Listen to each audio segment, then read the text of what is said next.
to the game. Go put myself in the corner here. Go ahead and find the music.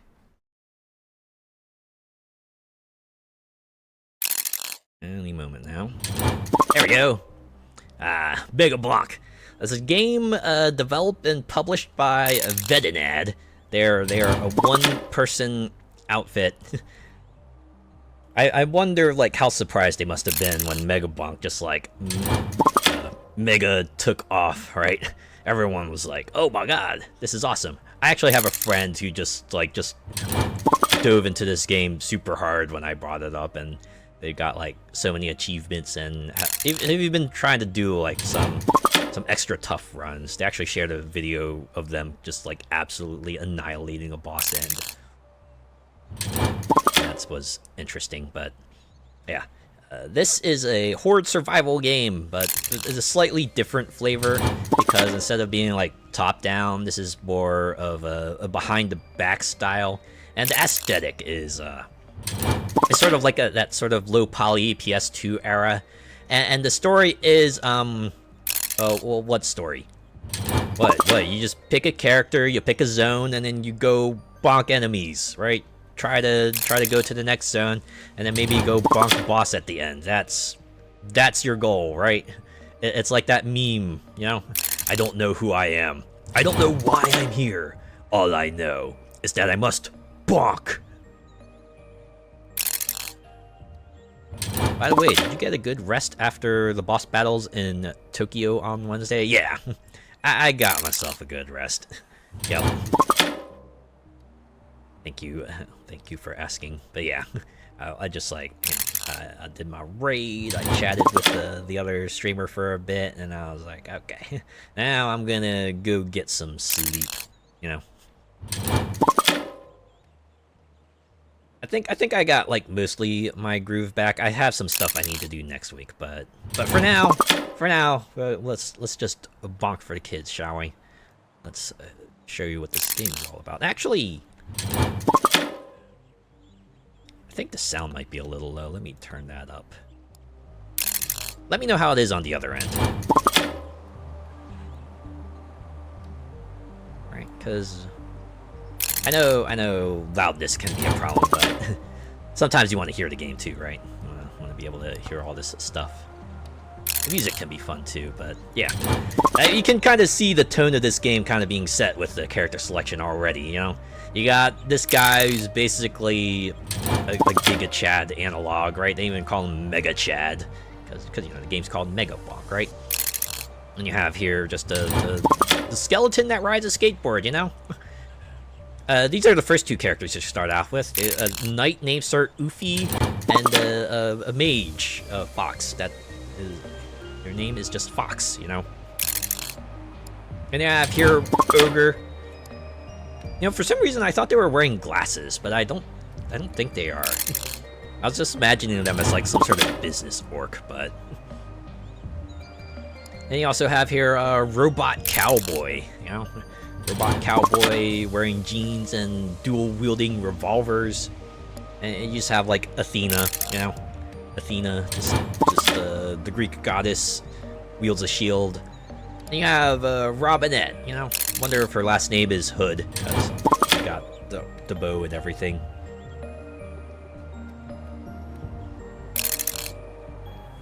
I wasn't lying with the PlayStation style, yeah.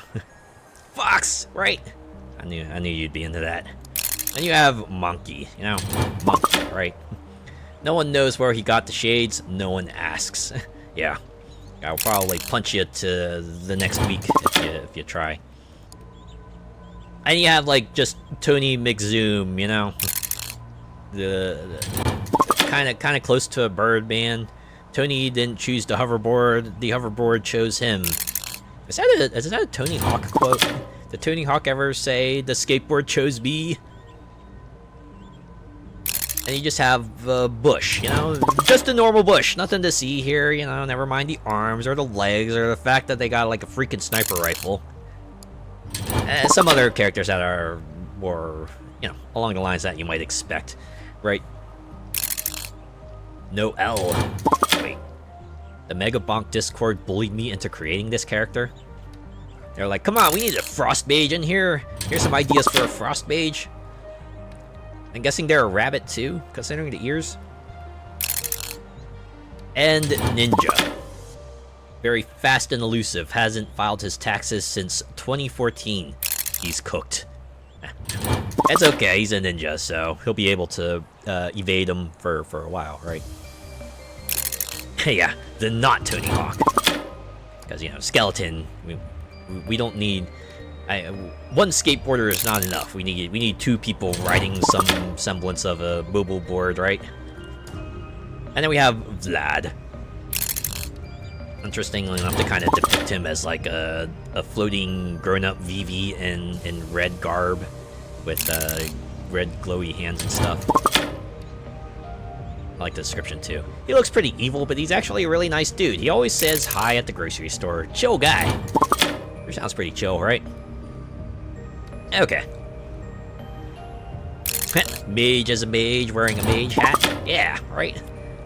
Vlad here is, I guess, a vampire mage, because, you know, he got the blood magic and stuff, and, you know, I'm wearing a big pointy hat, because we are pretty close to the day of spooks, and, well, it's just kind of my style, you know? It's just fits the occupation, at least. Also, hello, Rise. Okay, I can just start with a run. Start with a run. Started off a little easy. Just do a tier 1 run with a Vlad. You can see how the game plays out, right? So yeah, you just walk through a portal. Now you're on the field. 10 minutes to find the boss, right? Time to cook. Jesse, we have to cook. Right? Enemies on the field, you know, you go and auto-attack them when you're close enough, right? If you play, like, any horde survival auto-battle game, this one will be very familiar, right? Also drop experience that you could have to get close to the pickup. So, unique thing about this game is that this game kind of has, like, just landmarks, just lying around the field everywhere, sort of like the old school ARPGs like Diablo and stuff, right? So like that shrine I just like went into not too long ago. If you hang around long enough and fill up the meter, you can get yourself a little stat boost. And then you also get things like the battle shrine that I also triggered, like the 2 swords that brings up a special challenge battle that if you defeat every enemy that's part of it, you will get a chest, right? And chests are also a thing on this map. So, if you have the money for it, right? This is why you're picking up money. If you got enough coins, you can pay that amount of coins to open the chest. And that will grant you items, right? They'll grant you items that will get you certain benefits, right? They might add status effects like poison or curse, or they might just boost your stats like movement speed, and some of them might have like even crazier effects. It's kind of like Risk of Rain in that regard, right? A bit like Risk of Rain, where you're kind of like just like running around the field trying to hit all the points of interest and collect all the items you can.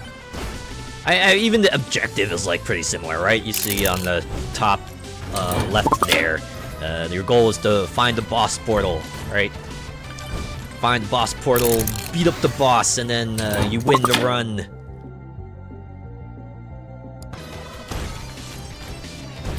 The pixel art for the items is good. I do appreciate it when the pixel art looks pretty good.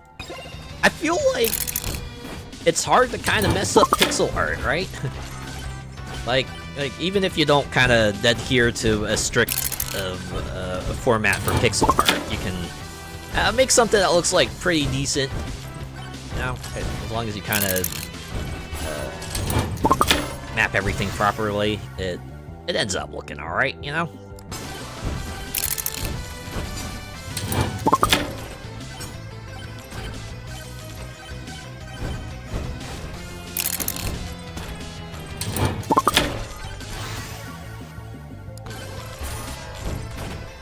But yeah, you can see how people would really enjoy this game, right? gives you like just enough to do, and it feels maybe like just different enough from like say your Vampire Survivors, and that you'll probably like feel pretty compelled to just like explore the field and go bonk enemies, right? Bonking enemies for the kids. I was about to say though, you remember Lort? Because I remember just like seeing the chest opening mechanic in Lort and just thinking, oh wow, it's kind of like Megabonk, right? I guess the difference is that in Lort, like the price of the chest doesn't scale up, whereas in this game you can see the price in this does scale up. So your first chest opening will always cost like 30 coins. The second opening will always cost like 72, and then the price will just like go up from there. And thankfully they've put a little thing on the top right, so you can see like how much the chest costs. So you don't have to just like work your way over there just to see like how many coins you have to gather before you can go open the chest. They've also changed the way how shrines are displayed. It used to be that like every point of interest on the map would just be green, but it looks like shrines are now a blue color, so I guess it makes sense, because you know, shrines are kind of just like free stats in a way, so you probably want to seek those out a bit more than you might you know, other things like a battle shrine or other points of interest. But yeah, in addition to like the shrines and sort of like the battle shrines, they also have some other types of shrines. There's like the magnet shrine, which they call the suck shrine, which just vacuums all of the experience on the field to you. And then they also have other things like a boss shrine, which sort of increases the challenge of the level by making more bosses spawn. But on the upshot, you know, each boss you defeat will just give you a free chest, so you can kind of power yourself a little bit up, or power yourself up a little bit more that way too. Oh yeah, you also have these golden chests, which are just free to open. You know, they're just free to open. So if you find them, you can just open them up with no strings attached. So that's pretty neat, right?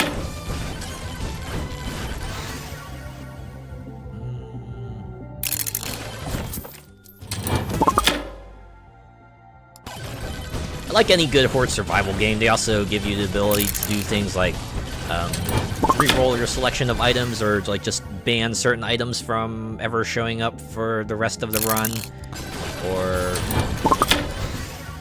amongst other things like that too. That's pretty cool, right? I should probably get a movement speed tome. We're only doing a level 1. Damage.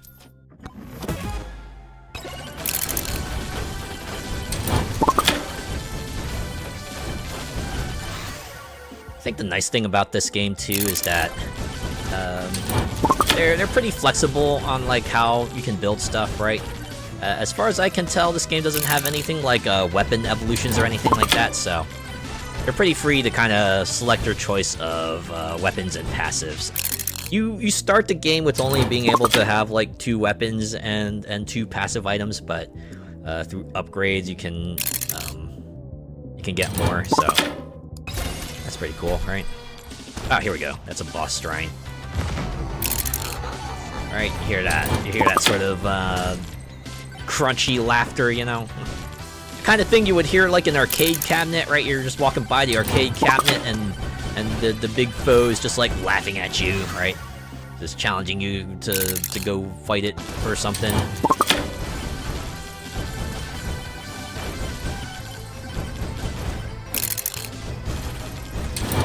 A lot of coins I should probably write chests like this one.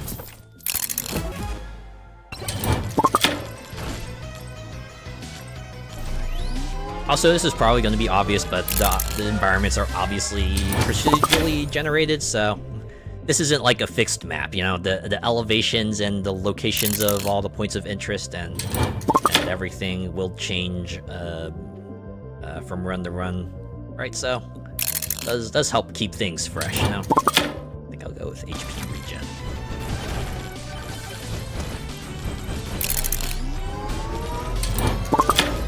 There's a lot of shrines up here. We're gonna get ourselves a whole bunch of stuff. Ooh, do I want a double jump or do I want larger projectiles? Let's go with this, right? If all else fails, go for the rarer item, you know? If it helps, like, just make number go up, then why not, right? Make that number go up. Guess we'll go with gold game. Means I can open a few more chests, maybe. That's what these usually boil down to, right? Sort of percentage boosts and everything, just sort of kind of just feeds into, alright, so how many extra levels will I get from the XP boost, right? Like, how many more chests will I be able to open with a gold boost? And you can make that number high enough, right? You can actually get a significant amount. It's always fun.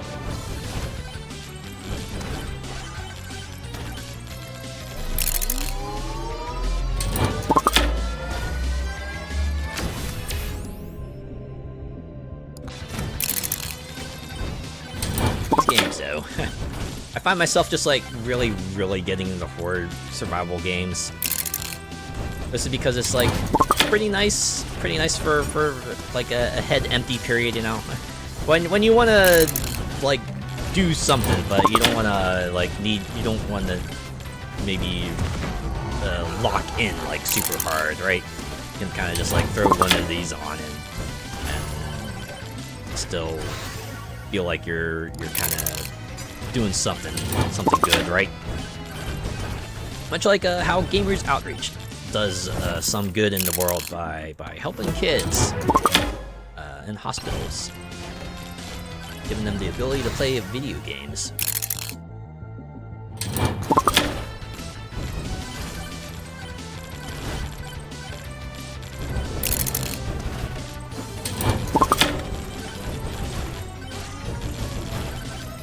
I feel like this is just like a hallmark for most horde survival games, but this game does inform you if there's a swarm incoming, so you know you're gonna suddenly be facing off against tons of monsters and you need to face off against them. Oh yeah, you might have also noticed the timer on top. Yeah, you have a limited amount of time to find the boss portal, but it's not like time runs out and then you like instantly lose, right? When time runs out, you'll enter a phase that's called the final swarm, where these super fast, super strong ghosts will kind of start just like swarming at you, and you'll be able to fend them off, right? If you've got like a good build going, you can fend them off for a little bit, but obviously their stats are just going to keep escalating, and eventually, you know, they're gonna overpower you. And in fact, it was like actually pretty crazier early on, at least from what one of my friends was telling me. Some people were actually able to kind of just go like 2 hours plus at the final swarm, right? Even with the escalating stats and everything. So they actually like patched that fairly recently, so that the ghost stats would escalate even more quickly. Usually to the point that like even surviving 6 minutes can be a bit of a challenge, right? And considering like one of the unlocks that you can get in this game requires you to survive 6 minutes in the final swarm, I guess it's nice to have that cut off there, but even with like the increased escalation, apparently some people are still able to reach like 45 minutes without much issue, so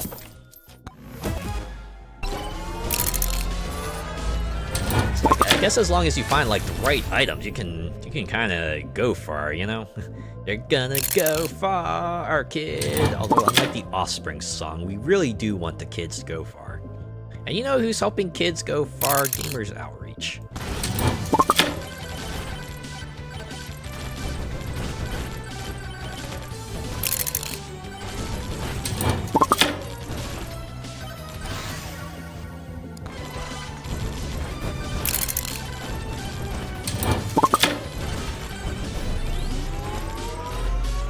You'll see it later, but they do a pretty good job of like differentiating each of the characters here, right? So they all have like their starting weapon, and they do also have like an innate passive ability that.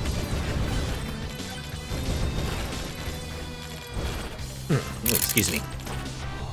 It's a sudden sneezing bit. But yeah, in addition to that, they also have like different movement styles and different move speeds and other things like that that can affect them.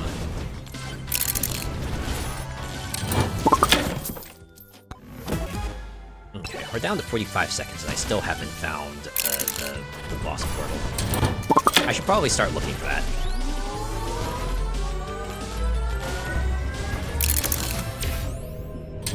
Thankfully, the game does try to help you out there, right? If you start seeing like red lines in the air, that's usually a sign that you're pretty close to the boss portal. But these maps are like just large enough that if you kind of dilly-dally in an area too long, you might not have enough time to actually find it.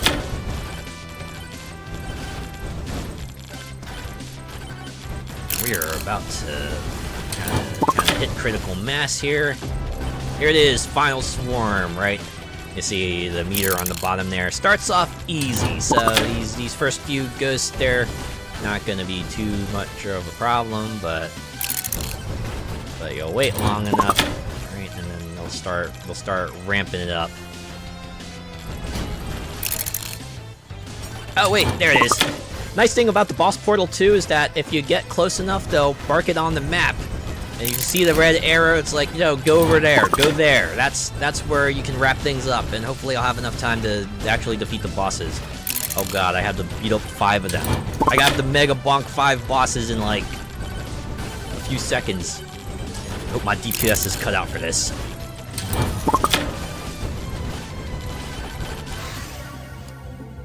There we go. A little movement speed, right? One final push. Ah, come on. Ah, man. Why didn't I see this before? I'm pretty sure I passed by this boss portal before. Alright, here we go. Time to take on Lil Bark. Ah, this is gonna be... This will probably be close if I can actually make it.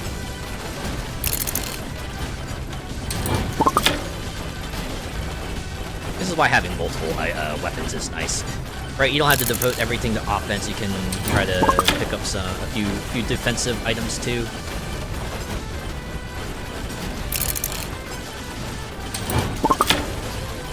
Also means things like regeneration and life drain are pretty nice too. Ah, yeah.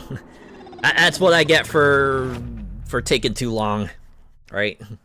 Sometimes you gotta pay attention to the timer.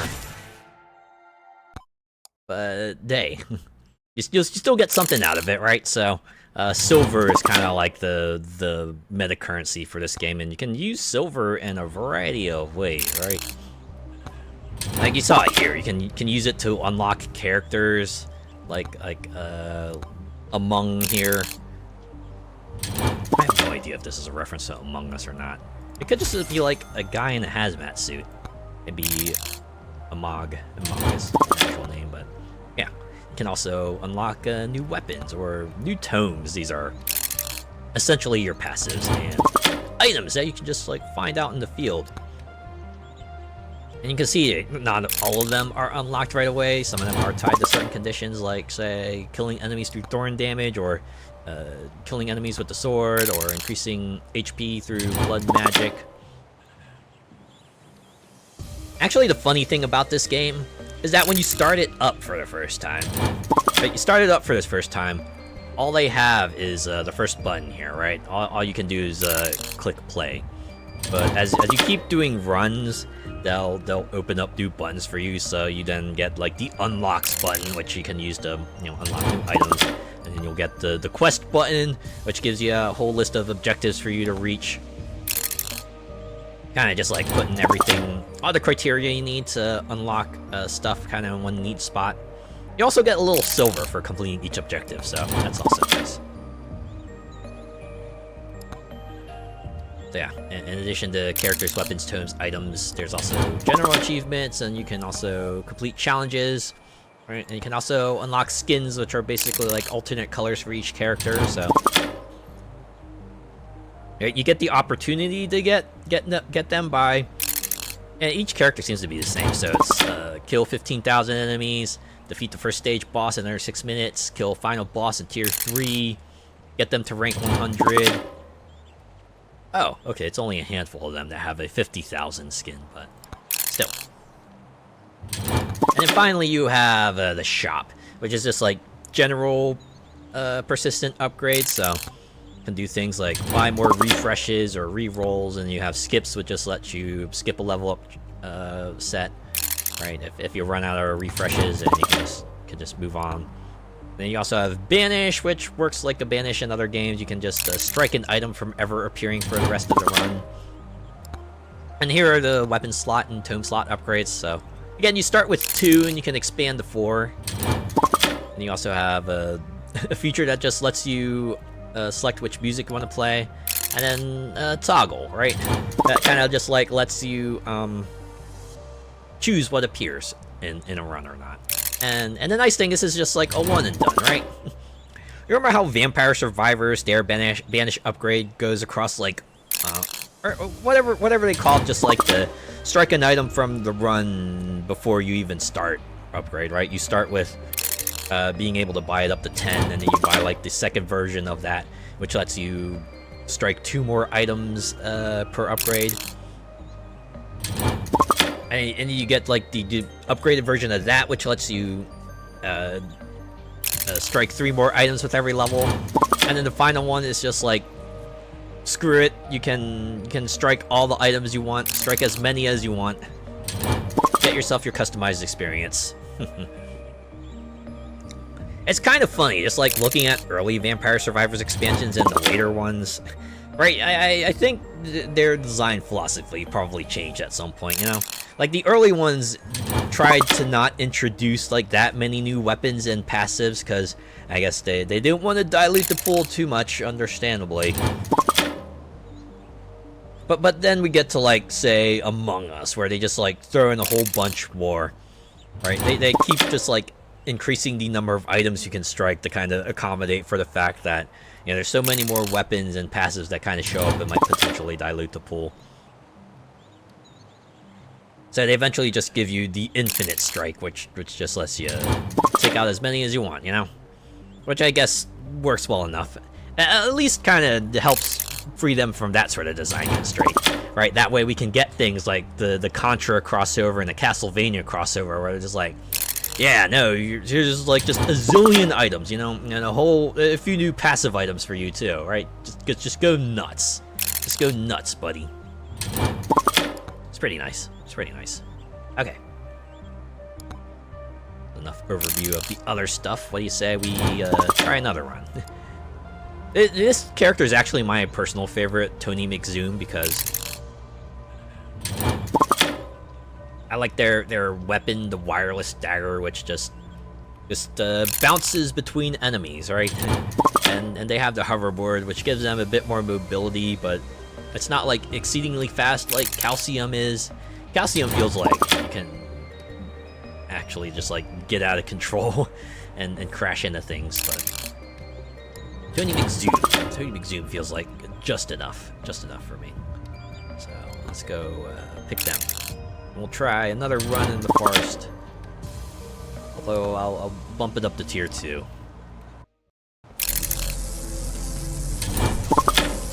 The difference between tiers is that if you manage to find the boss in like your area, right, and you defeat the boss, if you're not at like the final tier yet, you'll be able to go through the portal, right, find yourself in a new area, right, with a refresh time limit, and then you gotta go find the portal in that area and defeat that boss. And currently you can go up to like tier 3, right? So you can go all the way up to 3 maps, and then you can go fight the final boss.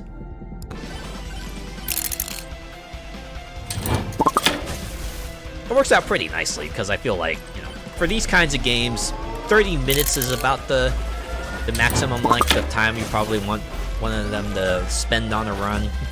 But even that can feel like a bit much sometimes.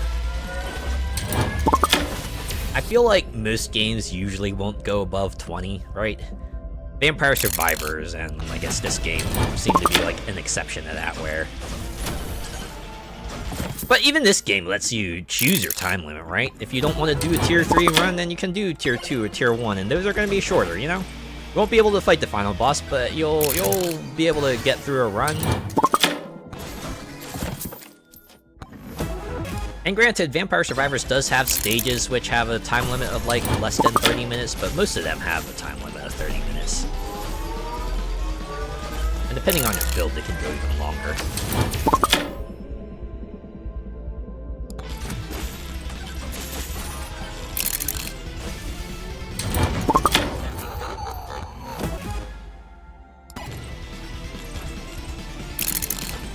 The border, I feel like that's kind of a superfluous item, you know? Considering we have like life gen and regen, you know, and the fact that Borger isn't like a guaranteed drop. And it's a drop on the field too, so you kind of have to like make your way there, and the Borger could be like an unsafe location. Feels like there's just like better things you can kind of pick up from the chest, right? And the thing about the Borger too is that it's just a base item, you know. It's always it's unlocked from the start, so it's not like you can just go strike it either, because what is it? Their toggler option only works on things you've purchased. It only works on things you've unlocked. So anything that's like unlocked from the start, you just have to either put up with or spend the banish on it. At least it still gives some uses for the banish, right? Like a particular item you're not a fan of, well, at least you can, you know, put your banishes towards that.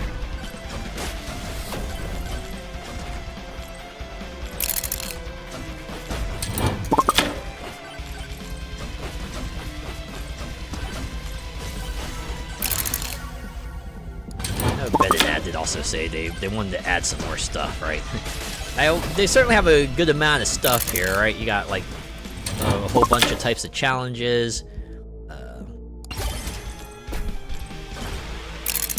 2 environments you can go through, a ton of characters, weapons, and items you can unlock, but there's definitely room to expand it. You know, you look at the UI and you can see that they've certainly built it to be expandable, so.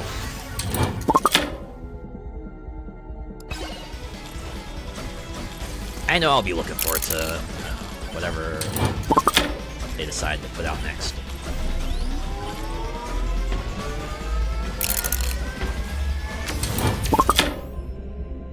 Can't wait to see what other sorts of silly, irreverent humor they put in here. Oh. Oh yeah, that's another thing characters can have. Some of them have shields, you know? Shields, right?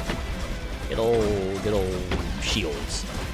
I was gonna say fantasy, but I don't think this game has like a specific time period or anything it goes through. Just one big anachronistic mix of everything. Space age, fantasy, modern stuff, you know? It all collides together here.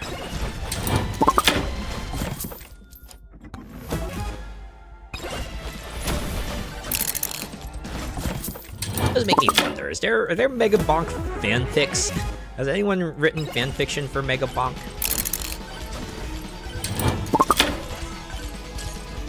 That'd be pretty funny. Someone just trying to give context to like why everything is here.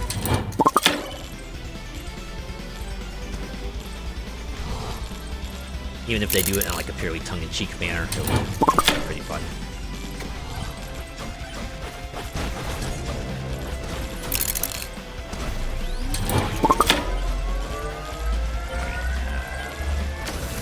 Minutes.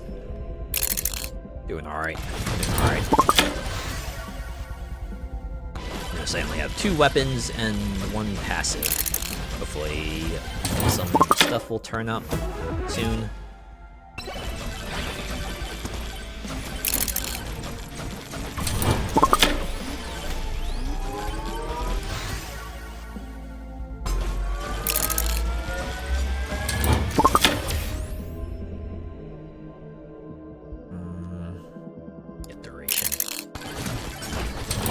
I'll say one thing though, right? The initial start for this game is maybe a little rougher than what some might be used to, right?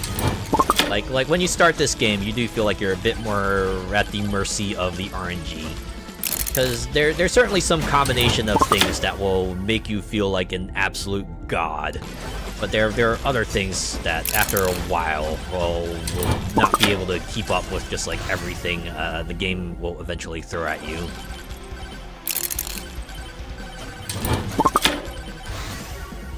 But once you kind of figure out, like, you know, what stuff is good and what isn't, you'll be able to get yourself a pretty good distance, you know?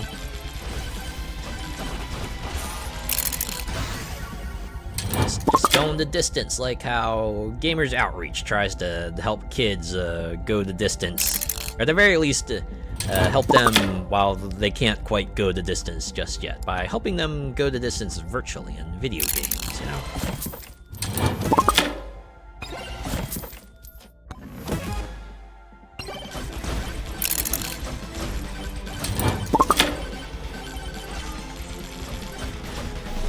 I really do like that the shrines are a different color now.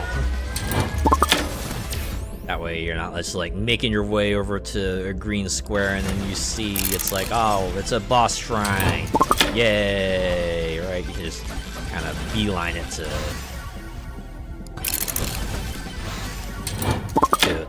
one of the other shrines, right? If maybe time is short, you know, and you kind of just need to hit all the shrines to power yourself up, then you can do that. You may have also noticed that refreshes cost money, so it's not like you just get like free refreshes. You do have to pay a little bit. Granted, the cost isn't that bad, but you know, it's still something you gotta keep in mind, right? You wanna just take the choices offered, or you wanna spend a little money and potentially forsake a future chest in order to have another shot at some good rewards, right?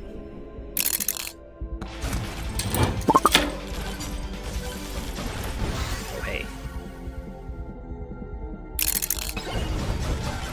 Yeah, that's another thing, right? the little Moai heads that just give you an item, right? And then the guys with the suits and the colored hats that sell a selection of items to you, right? And the color of the hat usually just lets you know, like, I guess it's like the minimum level quality of item that they can give you. Alright, fine, get attack speed since we're nearing the end here anyway. I've said it before, but like knowing when to kind of let go of trying to get that hyper-optimized build feels like an important skill to know in this game. Right, knowing when time is short and right the amount of time you just like spend trying to re-roll and trying to get that one specific build that's really gonna make your character take off, I swear, and just picking something that will get you modest gains is probably important, you know?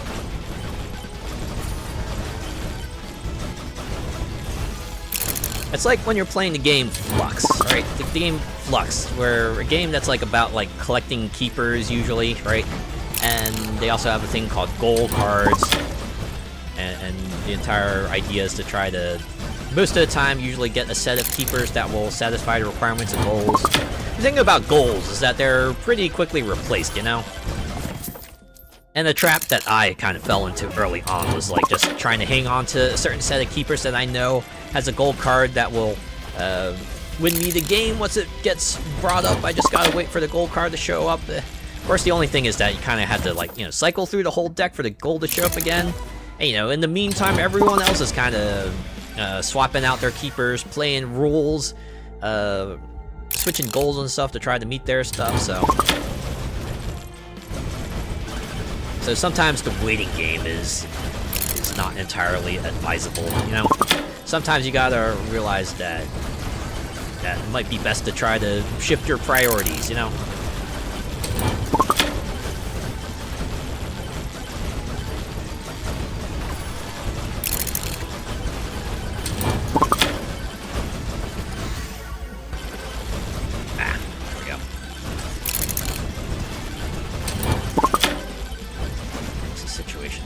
I still have 2 minutes.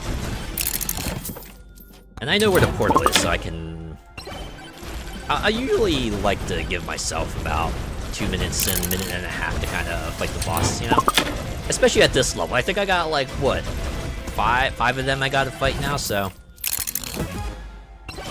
Probably need a little extra time to take on all those bosses, you know? Probably pop these shrines before they show up and make it really hard to stand near one of these things.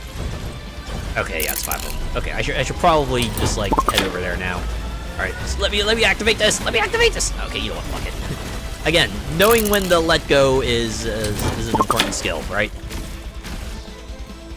Like, sure, maybe that shrine boost could have helped me, but you know, it's a small percentage increase. It might also lead to my demise, you know? Also, hey, look, that bush, right? There's that bush. You know, the very first run for this game, I ran into that bush early on. I was like... The prompt is like, touch the bush, right? And I'm like, oh yeah, a bush, huh? What could possibly go wrong, right? Oh yeah, oh wait, no, the bush has a sniper rifle. Oh god, it deals so much damage. Oh god, it has so much health. And then I, of course, ended up failing my first run, so... Whoops. And of course, you have to defeat the bush in order to be able to unlock the bush. So eventually you're going to have to face off against them. At least once.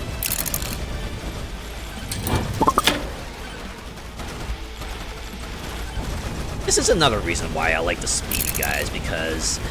the bosses have attacks like these, where they can just kind of spawn red areas of effect, and the slower characters have a bit more of a difficult time evading them, but, you know, characters like Tony McZoom or Calcuim usually can kind of run circles around them, no problem.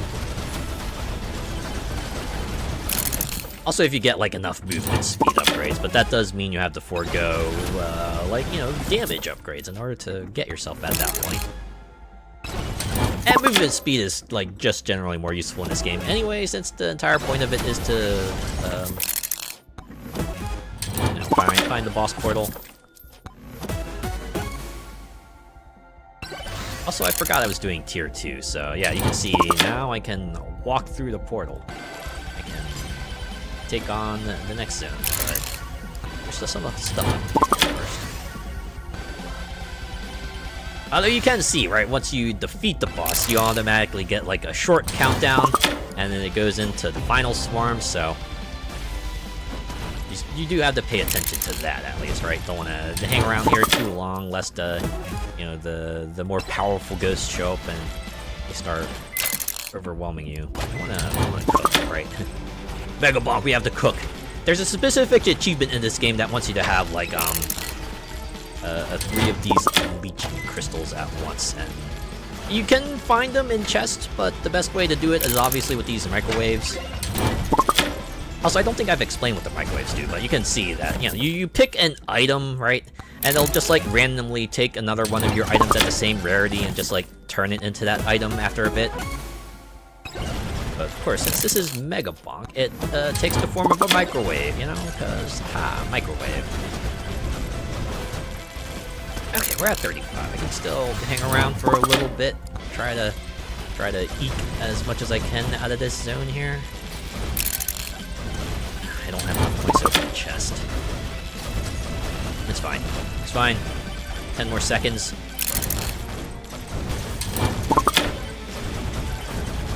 5, 4, 3, 2, and I go. Much rather not face off against the more difficult ghosts, you know? Because we do have a whole second area to go through. So you have one fewer minute to kind of explore this area. Alright, to continue powering yourself up, get more stuff, block more enemies, and then defeat the second boss of the zone.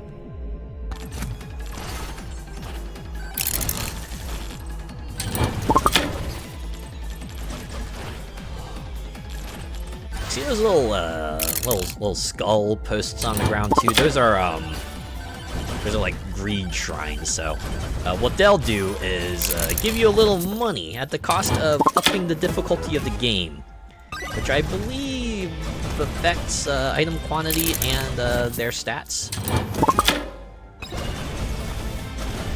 I think money scales with like time too, so you got the obvious trade-off there, you know. Do you get it early on to give yourself an early boost but less money, or do you wait a little bit to get some more money, but of course you'll have less time to actually spend it all.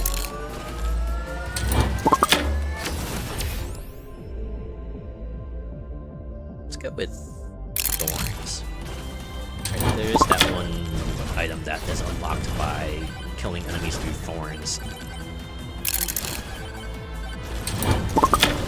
And ideally, you probably don't want enemies to touch you, but I guess if it's there, they do. It's nice to be able to retaliate and deal some damage to them in return, you know?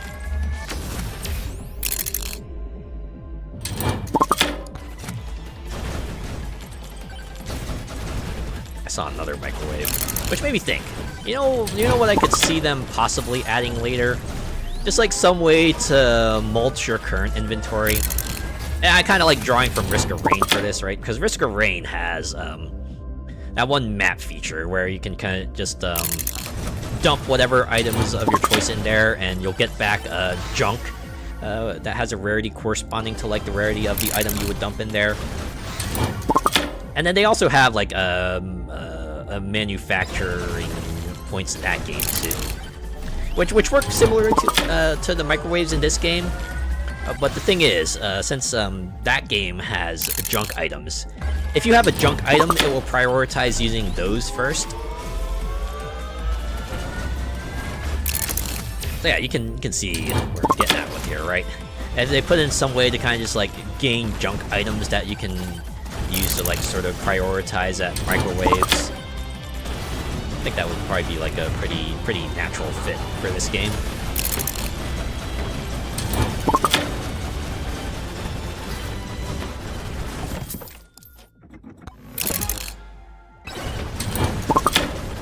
I just realized I've been skipping past the chest animations. I should at least let one of them play out.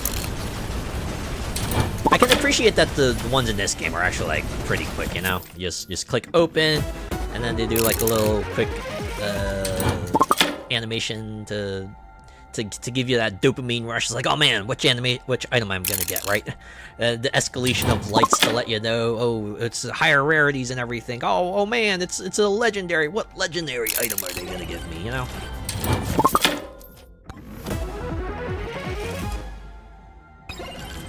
I think out of all the games, though, I still think Vampire Survivors might be my favorite. It's just the way, right, they escalate things, where they have, like, you know, single items pretty satisfying and quick. You know, 3 items also satisfying and quick, but when you get the 5, right, it's just about, like, the level of celebration you would want for something like that, right? And the way that they do it, too, right? The way they just make you think, oh yeah, you got 3 items, psych, it's actually 5! And the music also escalates similarly. Again, it just like gets that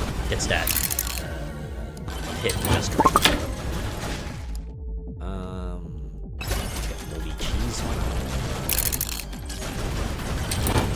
Have some cheese. Have some cheese. Okay, that's like a really old bit, but there was this old sitcom I believe called Family Matters, and there was a character in there called Urkel. Right? Urkel is kind of just like your oddball sort of kind of character that everyone interacted with, but people really liked the guy. I always remember this one bit they had where You know, he I guess programmed himself into a Mortal Kombat game. And one of his special moves was just that, like, he threw a giant wheel of cheese at the enemy. I always remember that bit where he just goes, have some cheese, and he's just throwing cheese at the other guy, right? And the other guy's like taking damage from the cheese.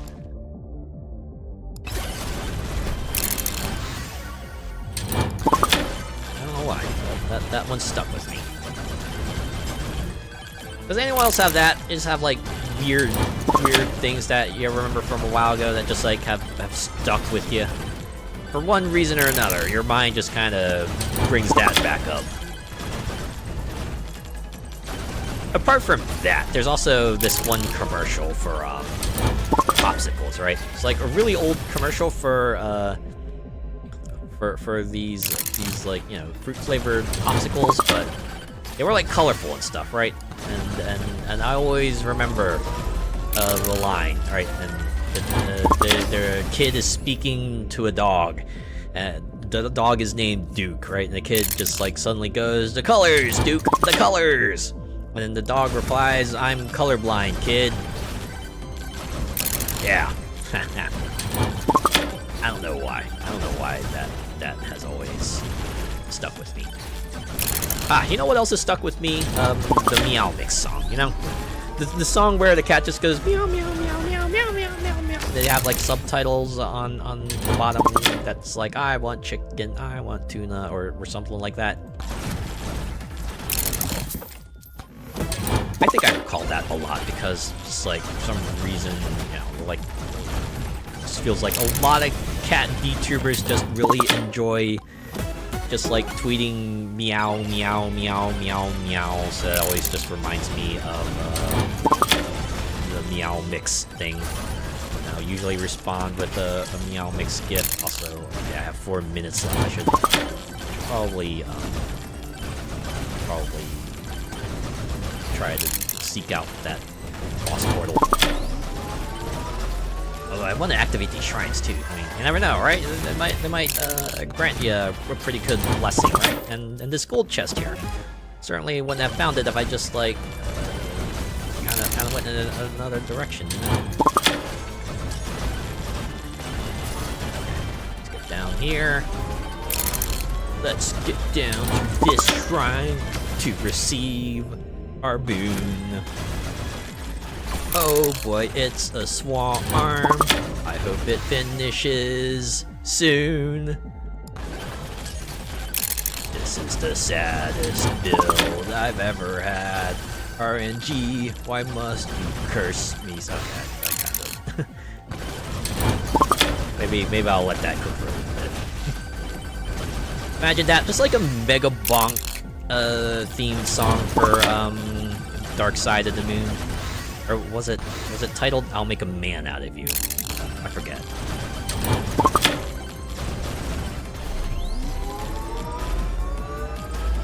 That's like how Minecraft covers of songs was big.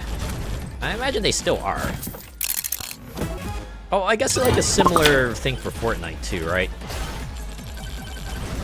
You know what I didn't realize? I didn't realize Chug Jug was based off of like an actual song. I realized that there was like that Chug Jug was not an original Fortnite song. It was actually like just a parody of another song, right?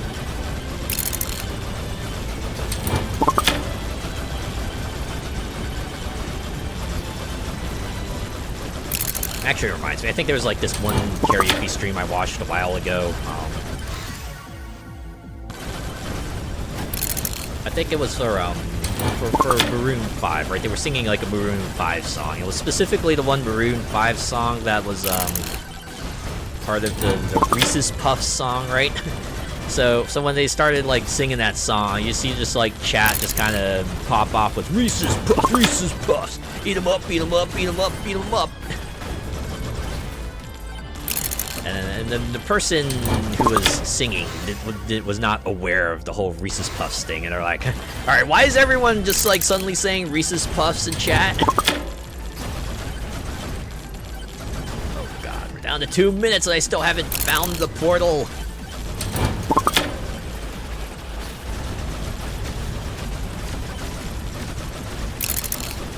fight these bosses too. You know, it's a good thing I didn't activate more shrines because it seems like 3 kind of the upper limit here. Much like most other horde survival games, just having some way to attack multiple enemies in quick succession is usually the way to go here, you know?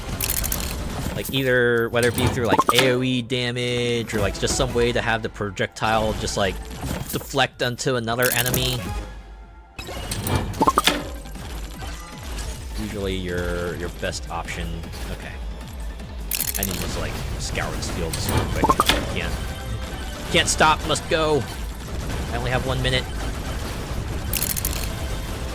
I need to find an enemy. Can't go back to that chest. It's probably sour anyway, you know. You know what's not sour? Gamers Outreach. They're actually a whole bunch of sweet folks, you know. They're just out there helping kids, right? Helping kids in hospitals by letting them play some video games. There it is. There's a boss portal. We're gonna mega bonk this boss, much like how Gamers Outreach is helping kids mega bonk Megabonk extended hospital stays, you know, helping bonk it by really cool time passers like video games. Because we like video games, I'm playing a video game right now. In fact, did you know that? Did you know Megabonk is a video game? I'm gonna go into little kid mode, right? What's Megabonk? Megabonk is a video game. What's a video game?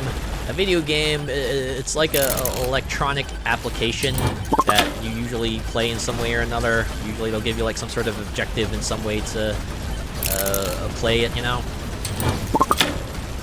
What's an objective? Objective, it's like a goal that you have to meet, you know? What's a goal? Has anyone ever experienced that? Just a kid that kind of hits you with the chain of questions. But why? But why? But why?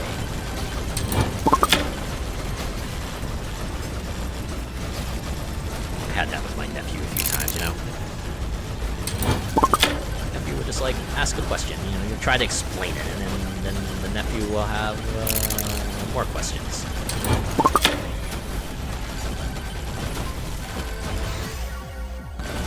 I guess that's just like really cool with just helping them discover the world, you know, though, right? They're just curious, right? And you kind of want to encourage that curiosity, right? The last thing you want to do is just like crush their dreams and make them hesitant to kind of reach out for the rest of their lives, right? Oh shoot, energy orbs at enemies. All right, oh, just like that. It's like free DPS basically. I mean, all the legendary items are kind of like that, right? They provide you with, like, a pretty substantial effect. But hey, we did it, right? We did it. We managed to defeat all the necessary bosses, and now the last thing we gotta do is survive. Objective, survive. And much like Halo Reach, there's only one outcome to this, right? You're eventually going to meet your end. Just like depending on how strong you are, that might take a while, that might not take too long. Although it looks like for me, it'll probably not be long. Right, their stats, their strength is just going to keep escalating from here. I can go back to that other chest now.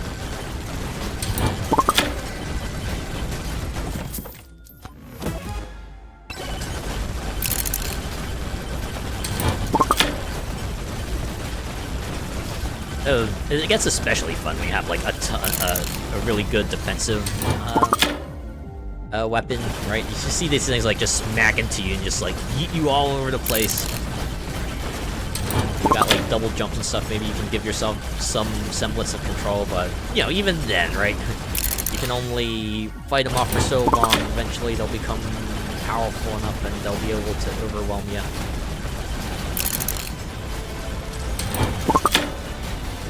Games like these usually have like some sort of super secret formula, right? Some sort of build that will just kind of let you go crazy, go nuts, and just annihilate everything, at least for a while.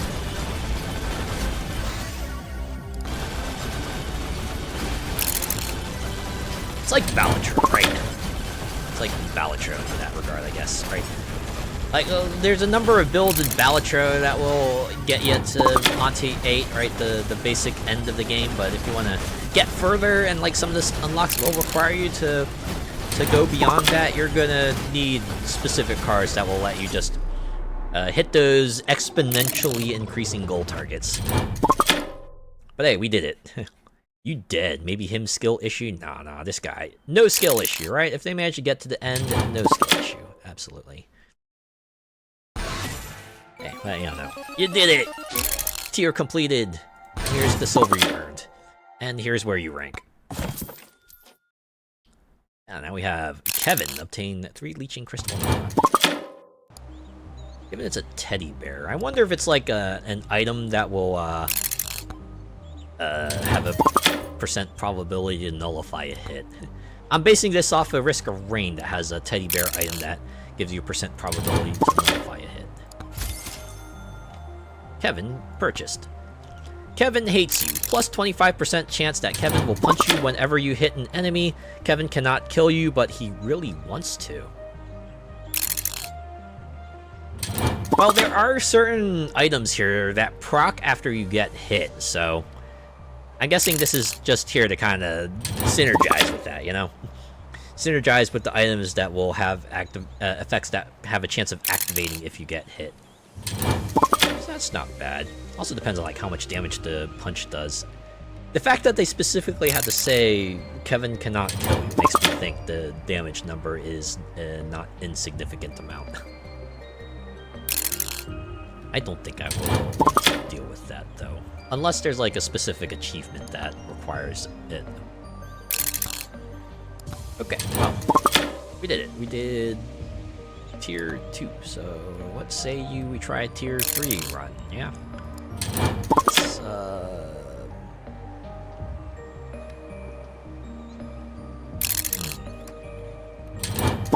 What should I pick? I'm gonna do an unlock, I already did it with Calcium Clank. Maybe I can try something else. Maybe I can try Megachad, actually. Let's just get out there and flex on the enemy, shall we? And flex on the final boss as well. Sound like a good time to you? Sounds like a good time to me. Let's go. Time for a nice leisurely stroll. Whatever. Guy's just kind of chill walking his way through this forest. Just imagine that one song, right? Ain't nothing gonna break my stride. Ain't nothing gonna slow me down. Uh-oh, I got to keep on moving. You know who else? You know what else keeps on moving? Those go-karts that Gamers Outreach has. Wheeling them around to kids in hospitals to let them play some video games.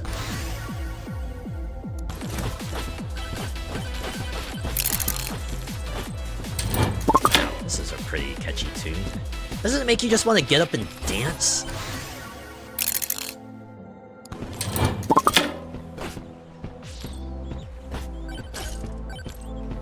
Kind of thing that you might hear in a dance club someday, right? Yeah. You go to like a video game con rave or something, and maybe the DJ will play one of this.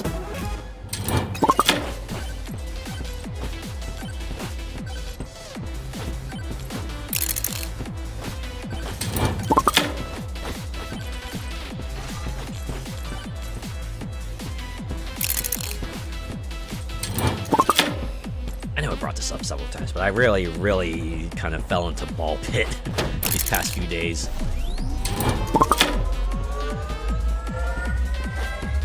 Seriously, everything about that game is just expertly crafted. From like the loop they have you going on, right, to the variety of characters and the abilities they have and the additional twist they have along the way too. That's honestly like the thing I'm most impressed by. They aren't afraid to just like really get out there with the kinds of things that you're just able to do, you know? Right, it's like you see a building and you can kind of see what like it lets you do, and you're like, holy crap! They actually let you do that, right? Or you unlock a new character, right? You see what their ability is, and like, wait, you could just do that?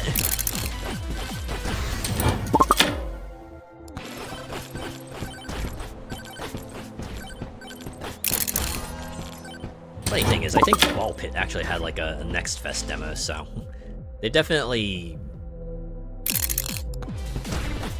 I'm guessing, you know, the people who checked it out early on were like, oh yeah, this one might have potential, but I guess Ball Pit never registered on my radar. But I'm glad I was able to check it out, you know? Glad I was able to give it a go. Yes, Game Pass still is useful to an extent, somehow. As long as I can find a retailer that will sell it for like 20 bucks per month. That'll probably be good. Okay, 195 points for the mirror. I got it. Maybe I should have picked up that bone earlier. Did I get an Aegis? Get at least one defensive item. Yeah, I will. Oh, because I spent points for the reroll. Okay, I can get that. Move on.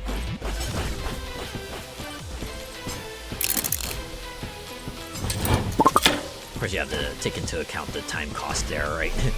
How much time do you want to spend gathering money to maybe buy the item from the guy, right? Time that you could probably spend going around trying to find,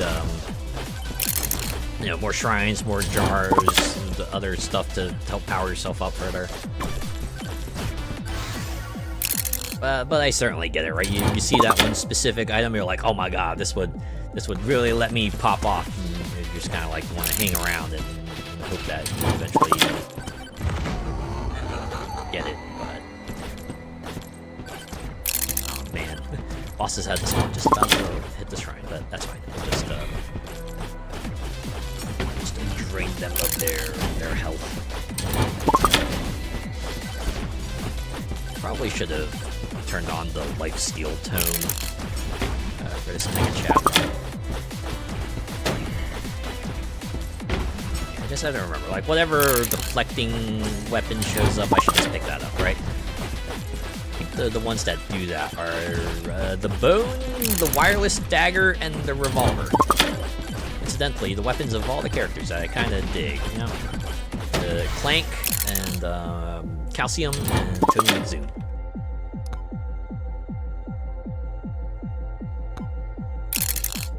Wow, here are the lifesteal too. I'll grab that.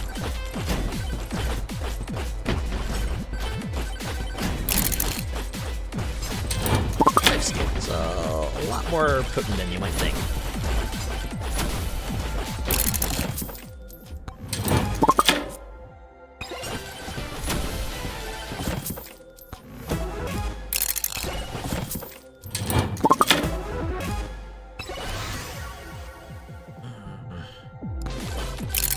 Still gonna wait. I have 3 areas I can go through before it's being tight for a bit.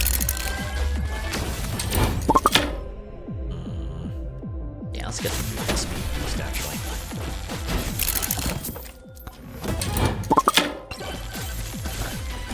Down the ramp.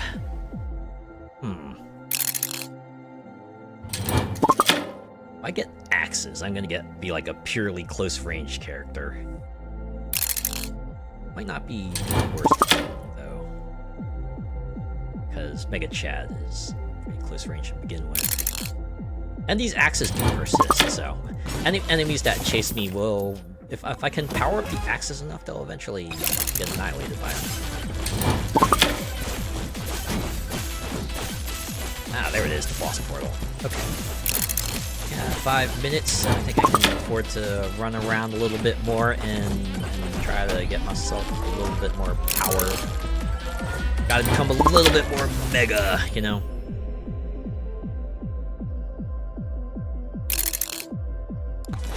Speaking of megas, has anyone played Pokemon Legends Z to A?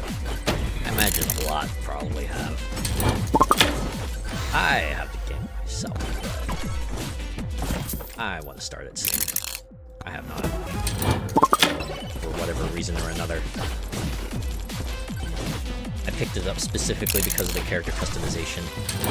Right, because clothing is just like no longer restricted, right? No matter what kind of character you pick, you can wear all the clothes. That being said, it seems like they're still being a little weird about it, because you know they do have like masculine and feminine clothes, right? You know, if you're the type of person who likes skirts or like skirt style garments, your choices will probably be a bit more limited. Sure, they have like skirt-like pieces, but they're more like skirts, right? They look like a skirt at the front, but they're more like shorts on the back. You know, those are fine, right? Those are cool, but what about like the people who don't want to like wear an actual skirt or something, right? Or if you want to wear a dress, I think the closest you can get is like having like a big old overcoat, you know?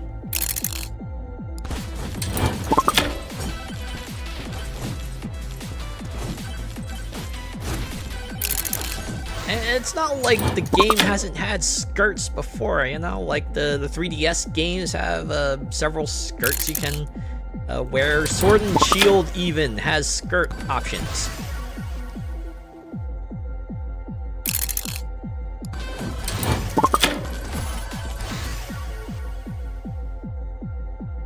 Yeah, come on. What if a guy like wants to wear a skirt, you know? You should be able to, right? If a guy wants to wear like a skirt, that's fine too, right? If they want to wear shorts, oh, you can do that actually. They have like a whole lot of shorts options. So if you're like the type of person who likes shorts, well, you certainly get no lack of those, you know?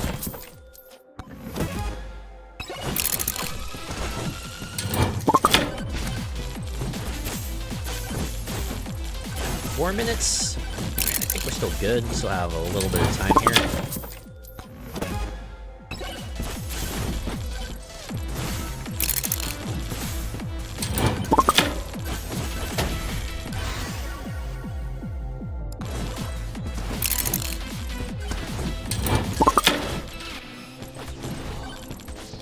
You know, I think Megabonk is like a fairly good fit for like the spooky season 2, right?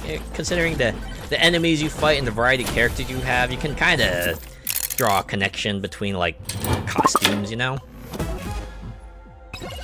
Alright, you go to a costume party, you go to a con, you'll see a wide variety of costumes, you know? From fantasy costumes to futuristic costumes to like your urban style modern costumes or suits or big power armor or things like that.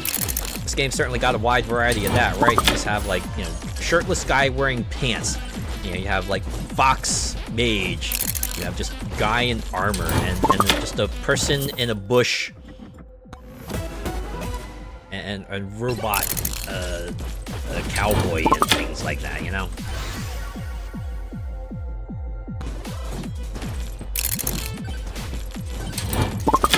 I know I said this before too, but for the past, for the previous year and the year before that, I was doing this thing that I call like not so Spooktober, where I was playing games that we like, you know, spooky adjacent or Halloween adjacent, but aren't like, you know,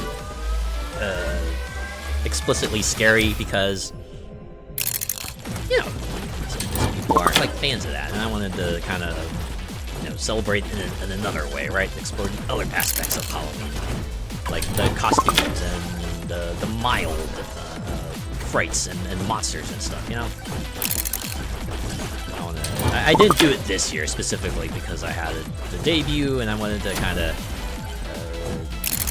showcase, you know, my VTuber themes in the other way. I think incidentally, the two games I played for October kind of fit into the themes of October anyway, right? Inscription sort of has like that sort of spooky horror feel to it, and Lost in Random is Burton-esque and kind of fills that too. And I guess Tokyo Extreme Racer takes place at night. And Sonic Racing Cross World, well, a lot of people like to cosplay as Sonic characters, so there's that.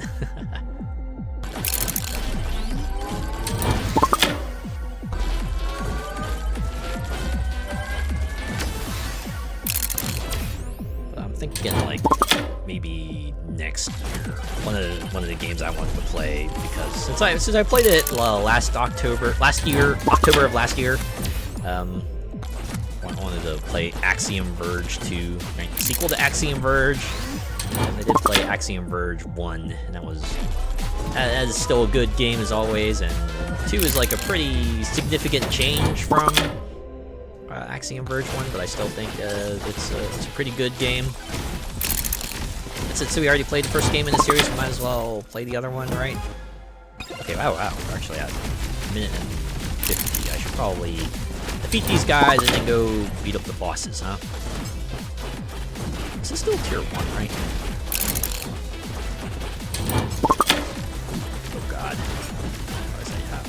5 bosses to battle. Oh man. This might get tricky.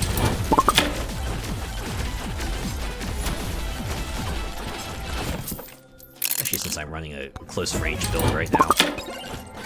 Just increase my health through blood magic and then chip them down with my aura and my axes, you know? Oh, order, so we banish that.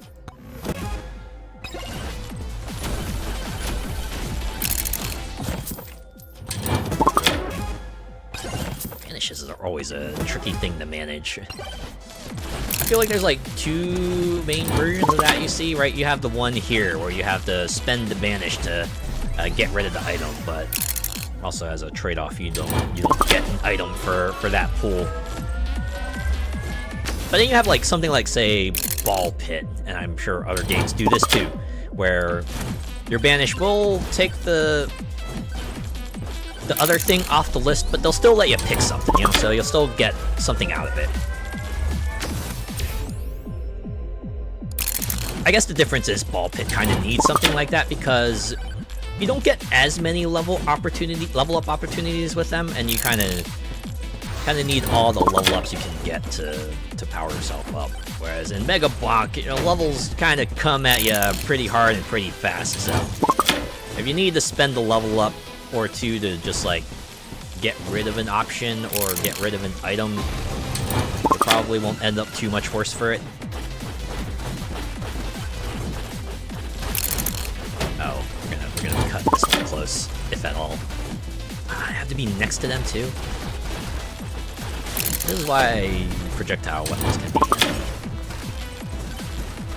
You know, even if my power level would be significantly reduced, the fact that these guys have like some crazy AoE attacks, and there's 5 of them, would make this a bit of a challenge. That being said, their health is going down at a fairly respectable rate, so I might be able to get through this. I just have to be careful to not get flung into the air too much. Or I need to be at ground level so I can just keep on whittling them down with the axes.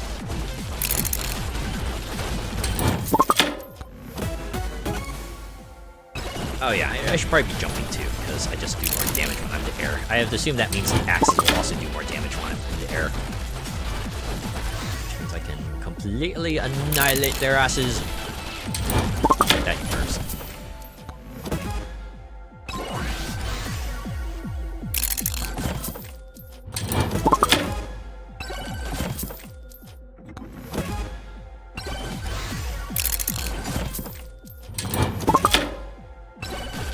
There we go. So now I'll just hang around for another 30 seconds. I do appreciate the big exclamation point they have down there, let you know this is where it is! Don't forget it!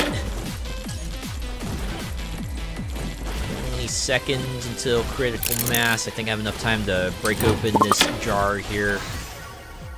Get my stuff out of it. 5, 4, 3, 2, 1. We're going. Level 2. This one's gonna be a little tricky, I can tell. Having said, with the projectile tome, this will hopefully let the axes really pop off. It should give me a lot of protection for the shields as well. The Aegis. Or is it Aegis?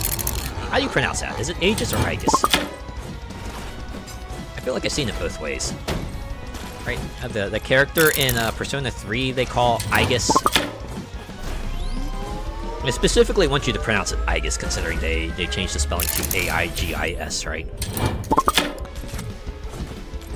I think I've seen it in several places call it Aegis as well.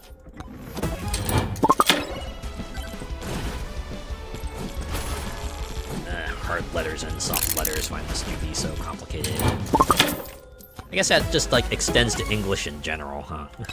Why is English such a weird mishmash of rules that sometimes apply, but sometimes don't apply? Ooh, look at that. The big bonk!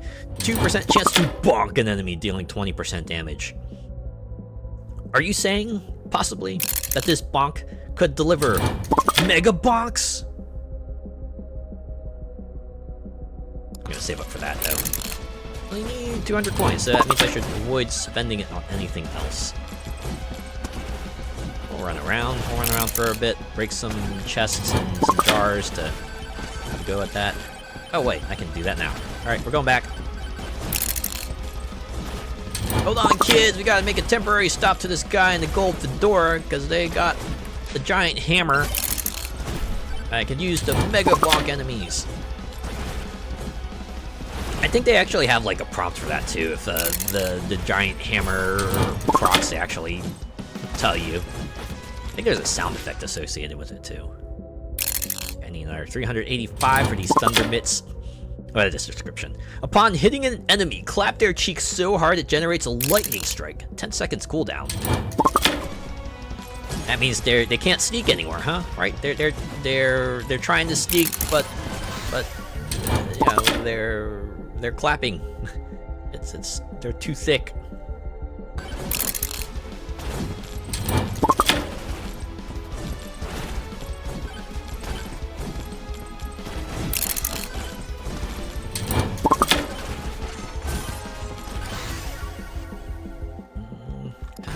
We're in tier 2. I can afford a XP booster too. Oh wait, no, I got enough money now. All right, we're swinging back around. We're gonna hit up that guy.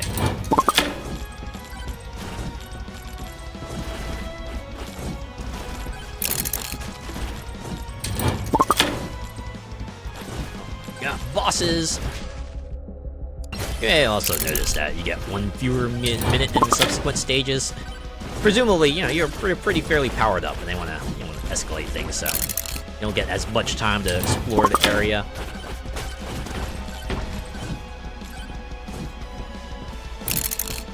You still want to hit points of interest, obviously, but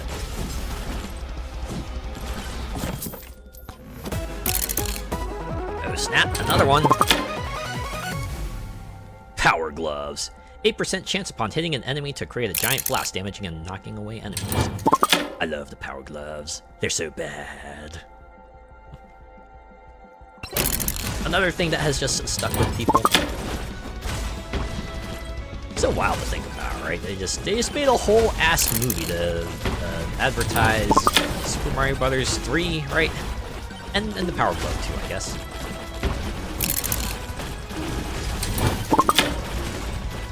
Okay, even with 2 bosses, these guys are taking a bit to whittle down, so probably should not pop any more boss shrines after this. Right? Should just leave it here.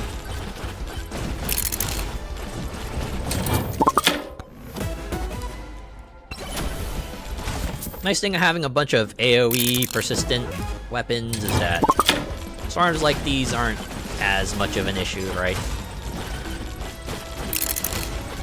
More enemies I can catch in the blast, the better. And the fact that swarms have tons of enemies means that the weapons like these will still be able to cover them, right? That's kind of like the one thing where the ricochet weapons might might kind of fall behind in, right? Sure, they'll be able to hit multiple enemies, but even then, they're still kind of capped on like the number of enemies they can hit, as opposed to say like AOEs, which can theoretically hit like way more enemies. Obviously, they're still limited by how big the area is, but certainly not a hard cap like a ricocheting weapon usually is.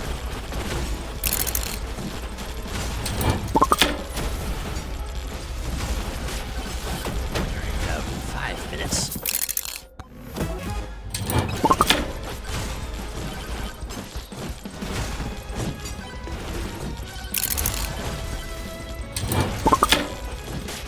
Self-destructing enemies, my eternal nemesis. In any game they show up, they're kind of like just fundamentally change how you have to approach a combat scenario. So now you have to be mega aware, because those things will usually hurt a lot. Right, they'll usually mess you up a lot, and if you're like doing multiplayer thing, you gotta try to not group yourself up too much too, because then everyone will get caught in the blast. A lot of things you gotta pay attention to.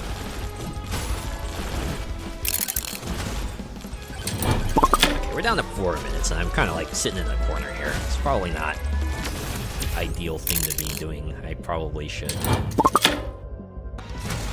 I should probably look for that portal. I'll probably stop by and activate the shrines, any shrines I come across anyway, because I just feel compelled to do that.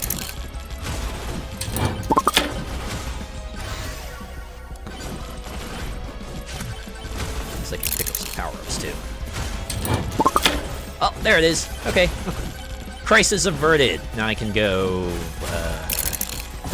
collect things with a clear conscience. Although I still probably don't want to stray too far from the portal, obviously, because I still want to have enough time to fight the bosses, because we do have a whole third area we need to go complete.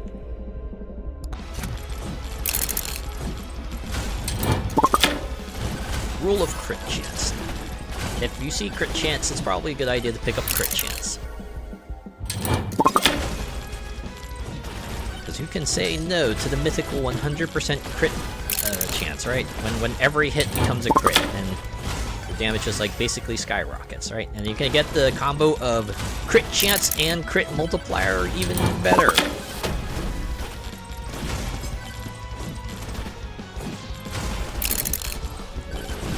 Seller down here. What you got? What are you selling?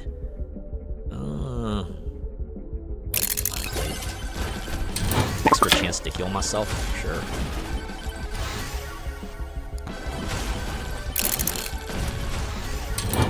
3 minutes?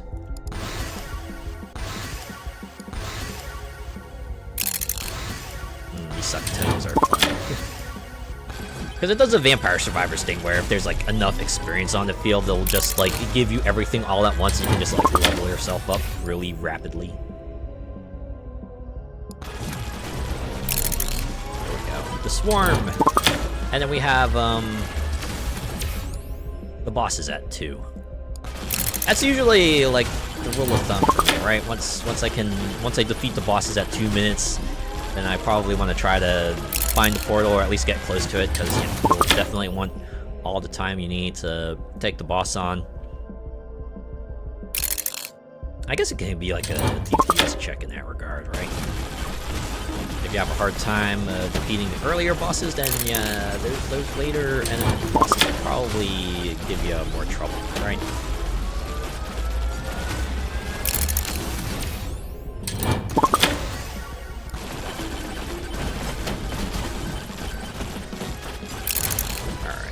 Alright, right back to the portal. Hang around there while I go beat up the bosses, and then once the bosses are done, pop the portal.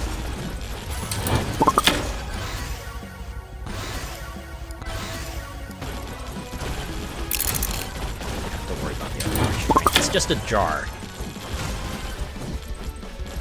There's a shrine there. Oh, I'm gonna need some time to fight the bosses anyway, so maybe we can activate this real quick.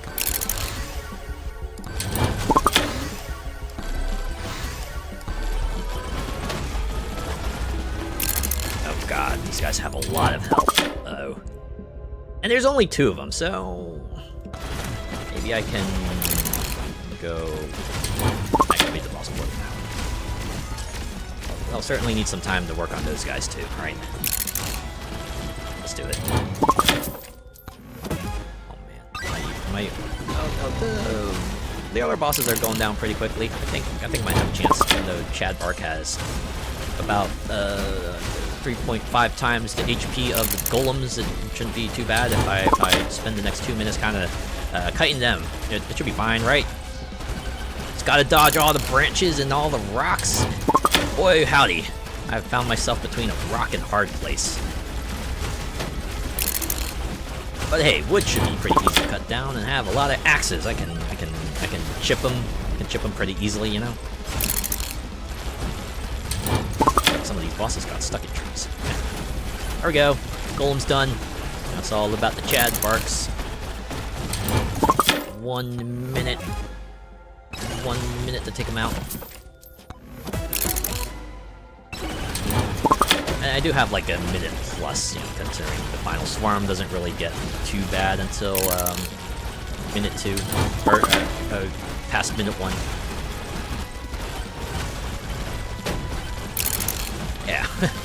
What with the Aegis just giving me a bunch of protection and the axes whittling them down, and my aura kind of also doing something similar.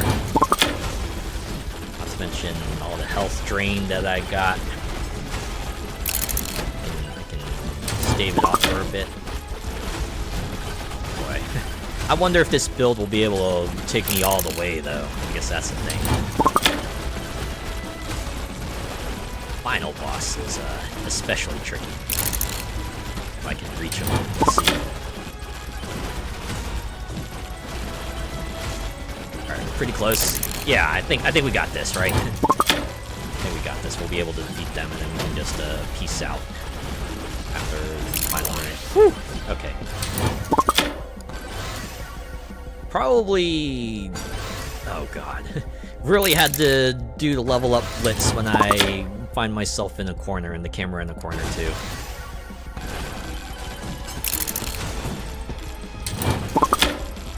Shouldn't be too hard to get back up there, get the chest, and then jump into the portal.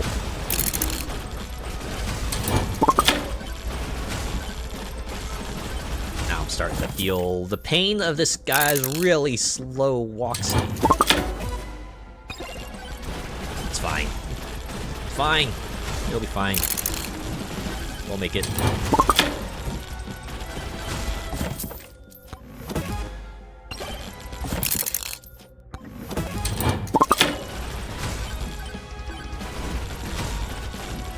on there? Oh, microwave. Nah, we're just sneaking around up here. You know what I really like? When there's a suck shrine just like right next, or like a magnet power, like right next to the portal. That way I can just like pop it and then wait for a little bit to collect everything and then just like hop into the portal with a clean conscience. Granted, that probably isn't as necessary considering this. I am at level 72, so I did get a bunch of upgrades. But you could always get more, right? Every little boost you can. Holy shit! Look at this guy's aura. Guy is truly aura farming here. Really aura farming to the max. Gotta appreciate the size boost to tone 2 for making that aura pop off even more. Yeah, you can see I got 8 minutes now, right? Area 1 gives you 10 minutes, Area 2 gives you 9 minutes, and then Area 3 gives you 8 minutes. Everything certainly looks a lot more ominous as well, right? Everything's red, the sky's red, the trees are lacking any sort of vegetation. Oh hey, I see a portal in the distance. Perfect! Just need to go over there to get it marked on the map, and then I can go explore the map. I was gonna say at my leisure, but not really.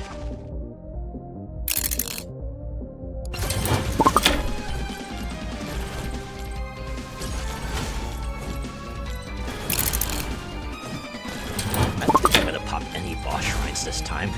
Considering 2 bosses was already a little trouble, I feel like even 2 here would probably be in over my head. I'd be getting in over my head if I were to try even taking on a duo boss.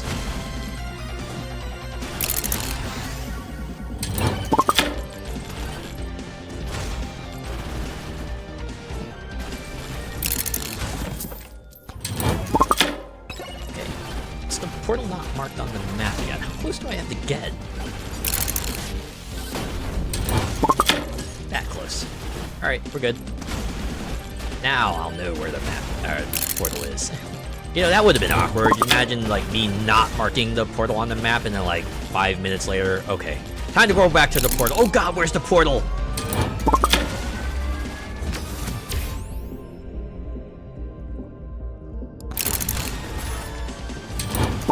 Look at that, even this guy's,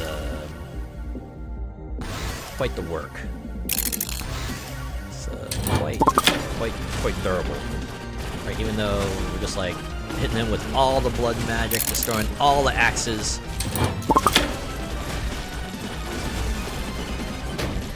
Ow.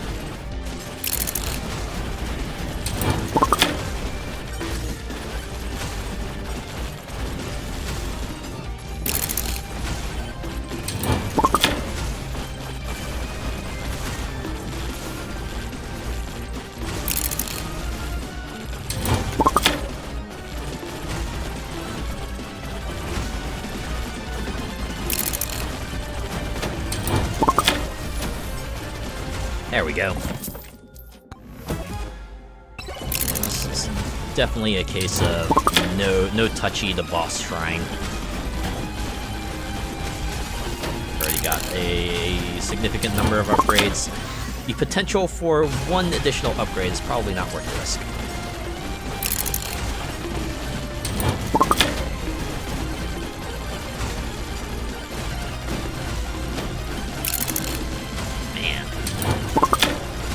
About these randomly generated levels is sometimes you just get like some really elevated regions where you just gotta be extra careful and you just gotta pray that there's no errant explosion that will just knock ya right down to below ground level.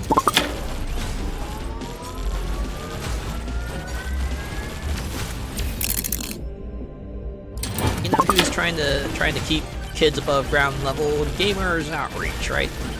Through the power of video games and carting video games around to places to let the kids play them.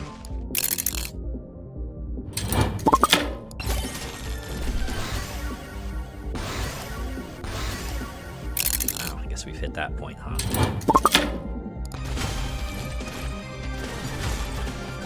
Does projectile count affect the aura? I have to imagine it doesn't.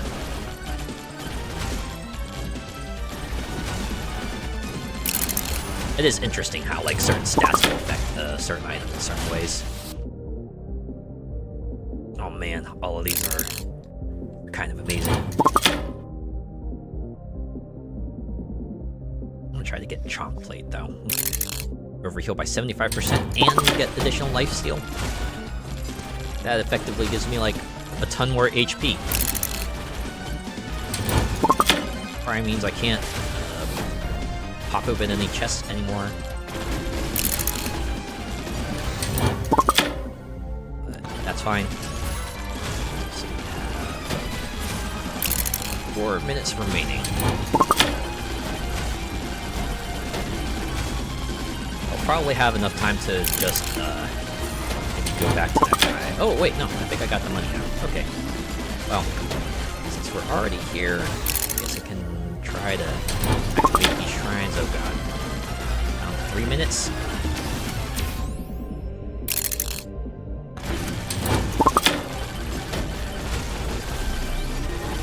There's a specific item in this game that gives you increased attack power for every 100 HP you have. Kinda bummed I don't seem to have that. That really helps my damage pop off. Let me get back to the guy, and then I'll get back to the portal. Seems like the best way to do things now, because time is short. There's a chest here.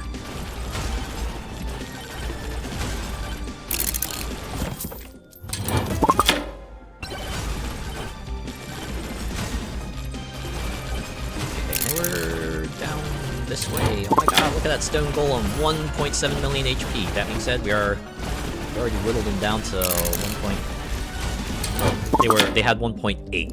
Whittled them down to 1.7. Okay, that overheal kind of goes down fast, actually. Oh, there's a gold chest down there. Do I do it? Yeah, I'm gonna do it. Grab that chest and I'm walking my way over to the portal.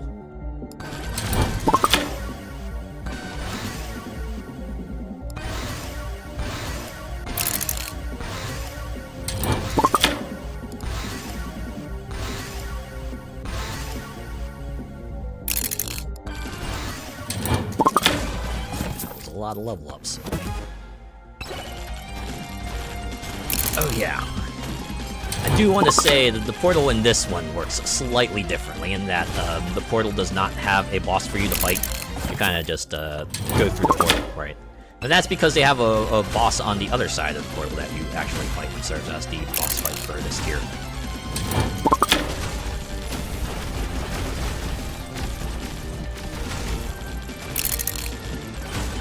We're down to 2 minutes. I know there's... Well, the portal looks like a little ways away, but oh my god, there's all this other stuff that give me a slight edge, possibly, in winning this run.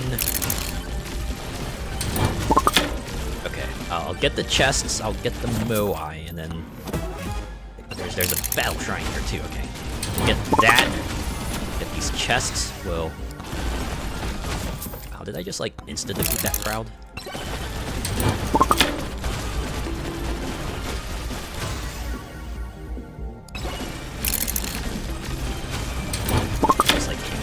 Bit and just really give it to the golem here. Again, since the portal doesn't have a boss to fight... Oh, wow. Okay, these axes are kind of nuts. Holy cow. Health just, like, practically disappeared. Okay, I'm gonna spend money for a chest. Alright, now I'm making my way over. We gotta start walking.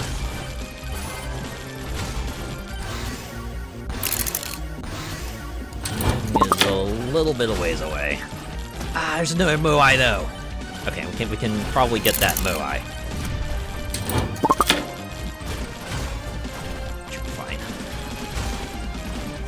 Don't worry about the shrines though. The shrines will take a while to activate. We're already below a minute. Yeah, let's go here.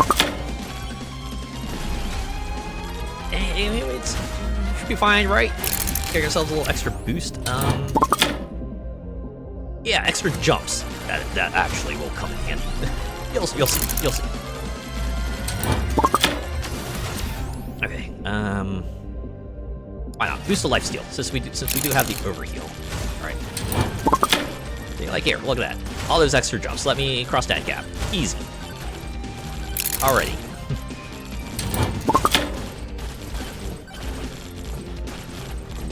I think we'll be okay. Okay, we'll probably make it there with a little time to spare. I think we do have like an extra minute because the final swarm really doesn't start ramping up until about a minute in.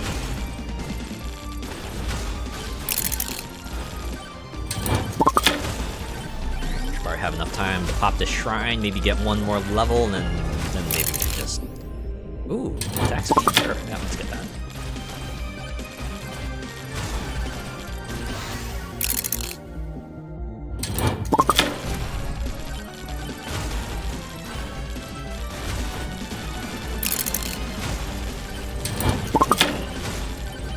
If I can get to level 101, maybe. 101 levels! Something Cruella de Vil cannot take away from me.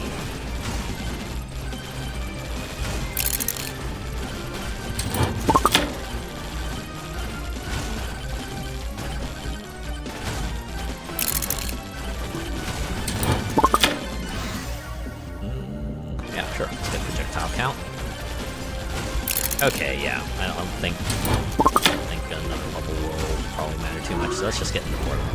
Look, it's different colors and everything, too. So yeah, you get transported to this special circular arena. Right, you see that meteor touchdown, but that's not you, you're actually in this portal. And here it is, the final boss, Dark Vader.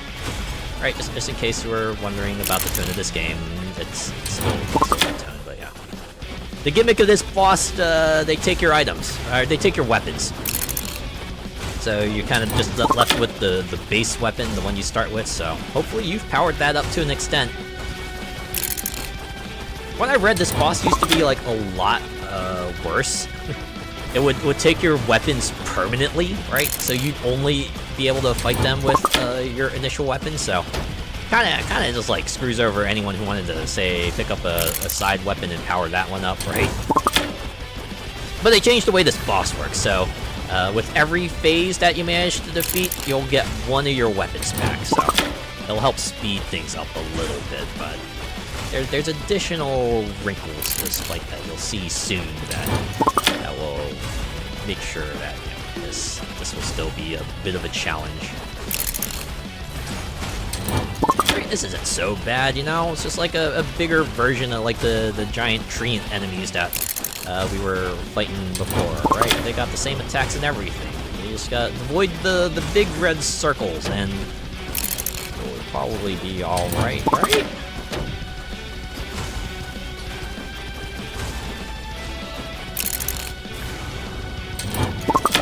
Big AoE is nice. You don't have to get too close to this guy to pop off, and you can still get your overheals on, and oh yeah. Even without the Aegis, I can still give him what for.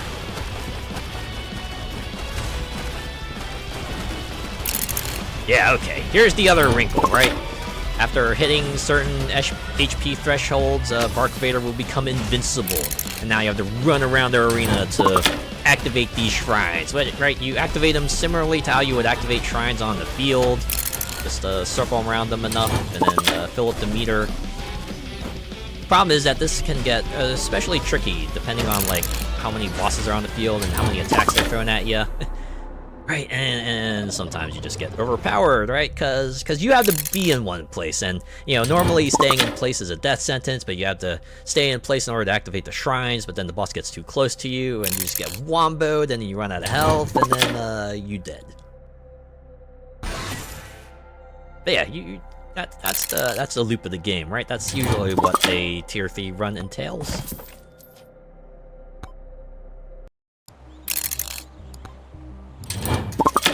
Okay, I'm gonna go unlock this. What is this? Increases mass. Oh, okay, so it's the HP version of this. This one increases damage by 0.1%. Oh, max 100, okay. So they do have like an upper cap, but the cap is not the number of enemies. I mean, technically it is the number of enemies, but it's like a really high cap. I'm gonna say this used to be 1%? Probably nerfed it because people were like hitting the cap pretty easy. There was another item, right? You saw the scarf that boosts your damage by 50% when you're in the air. I'm pretty sure that used to be like 33 or 35%. Probably upped it because maybe it wasn't as potent as they hoped it would be. Okay. I do like how Silver Game just like has the most upgrades, but it does feel like, you know, after a certain point, you know, you put so much into this, it's like, well, the others probably don't quite cost as much silver, even if there is a lot of them to get. Okay. Okay. Let's say we do one more run. One more run. Let's do one more run. We should take a pick. Let's pick someone I haven't played as. Let's play as the Bush. Let's play as the Bush. You know what? We'll go to Desert this time. Alright, see how this goes. I haven't done Tier 3 Desert yet. Let's at least show off a variety of things from this game. So the desert, this is a bit more flat, right? A bit more flat, although it does have its hills. Certainly not as quite as defined sections and ramps as the forest was, right? Alright, let's get in the sniper rifle, or do I want to maybe go for a bow? Let's go for the bow. This is like a subconscious thing I do, but I usually try to pick armaments I think will thematically fit a character. It's like how in Vampire Survivors, if I'm playing like a magic character, I'll usually pick magic weapons, or if I'm playing like a physical character, I'll usually go for like the physical weapons, right? Even if stats-wise, there are probably other items that would work better for them. That's usually how I do things.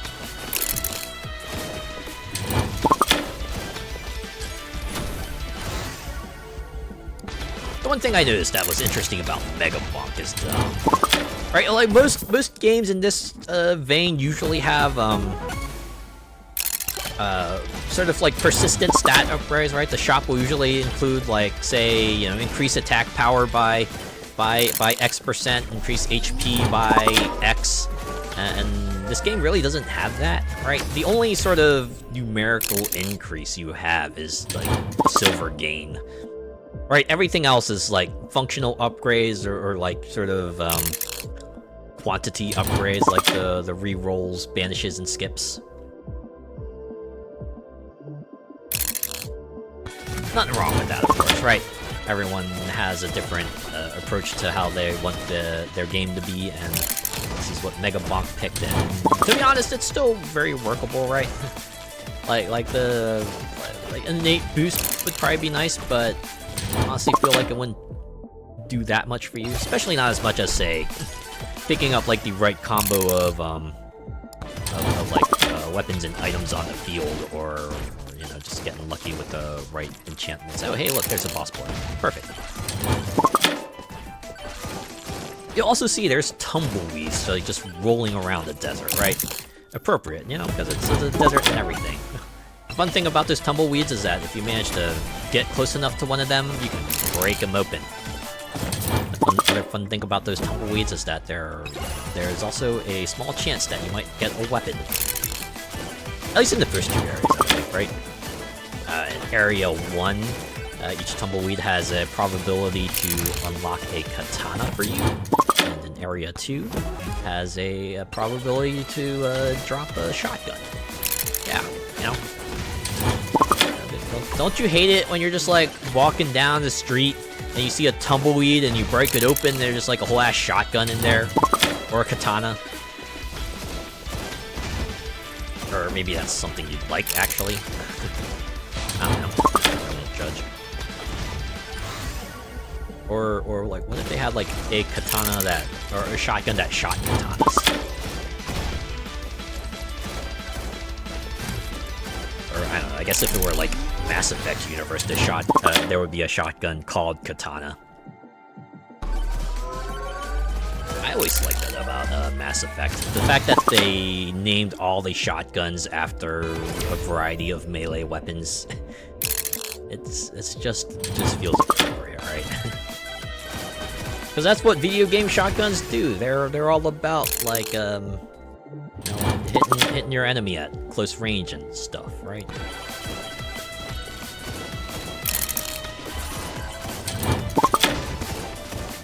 I know people always also somewhat amusingly note that real-life shotguns do not work like that, right? Real-life shotguns are actually still pretty dangerous at range, right? Gotta be extra careful with one of those.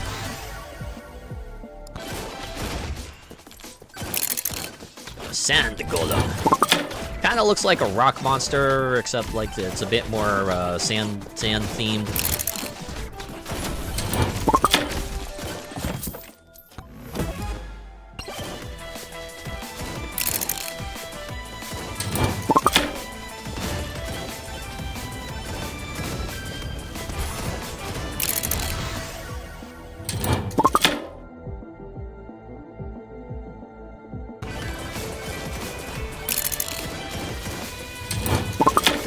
fine if I activate one boss shrine, right? I think that should be fine. Certainly won't end in my demise.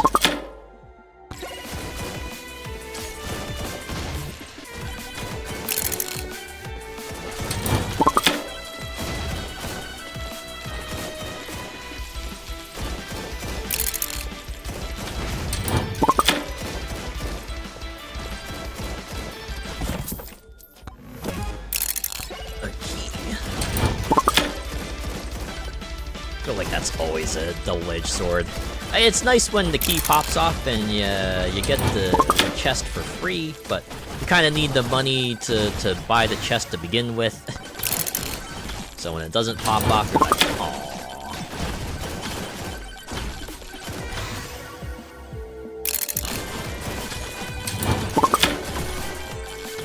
Shield always felt like a trap to me, right?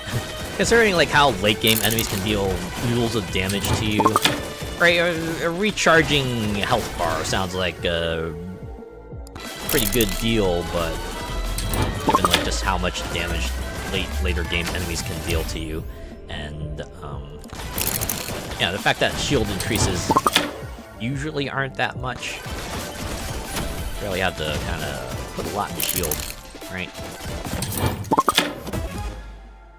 So ultimately turns into like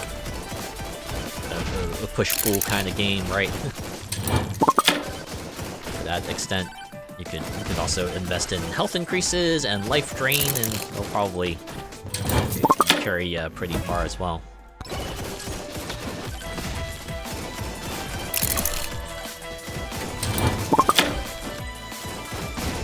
Health drain, I should probably. Hopefully I'll get some health drain. Ooh, a size tome. Do I? Or should I get? No, I should get the XP tome. I realized I didn't pick up the XP tome. Alright, get at least one of those sort of meta upgrades. Fireplace. Another item that sounds really great, but the fact that you gotta stand still in order to activate the insane health regen. I was like, you might get some use out of it early on, but once the enemies start coming at you like really large numbers,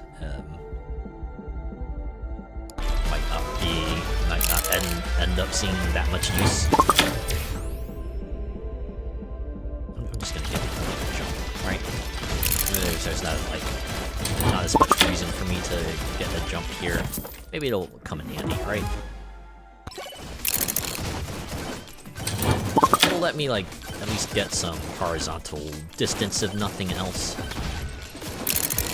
Allows me to perhaps better evade attacks. Okay. 4 minutes. 4 minutes. I think we'll be doing okay.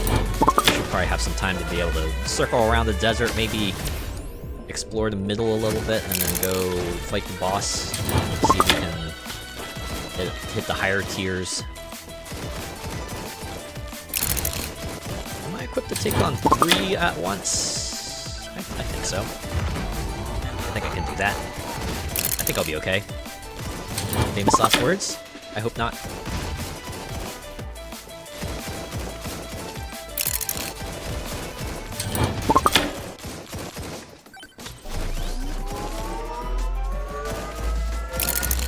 Honestly, it's gonna be like the second forest area where I'm seriously gonna start seeking out those tumbleweeds, right? Because I got the katana that you get in Area 1, but I do not have the shotgun that drops in Area 2, so I'll be especially on the lookout for tumbleweeds there.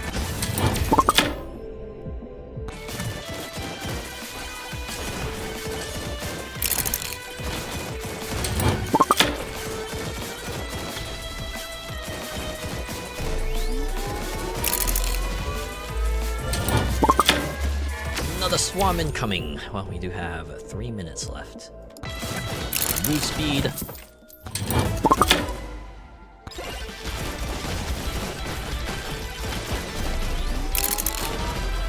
course, it's a swarm of scorpions. Scorpions, an enemy in game that's probably not so bad, but if you see a scorpion in real life, probably should be great.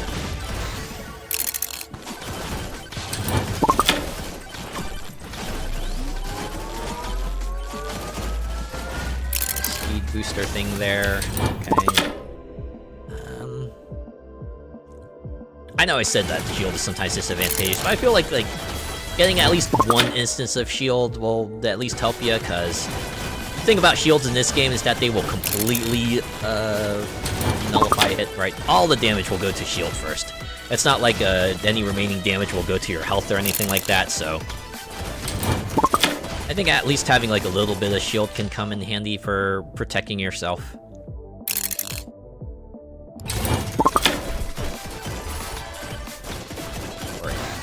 13. Probably fine. Alright, I'll double back a little bit to hit the shrine and that jar over there. Oh, and that other guy in the hat. Okay, looks like they have common items, but that's fine. Even common items have their use. Jeez, they're right on top of me. Oh yeah, scorpions have that tail attack. So it's a little tricky. Oh wow, okay, I vaporized him.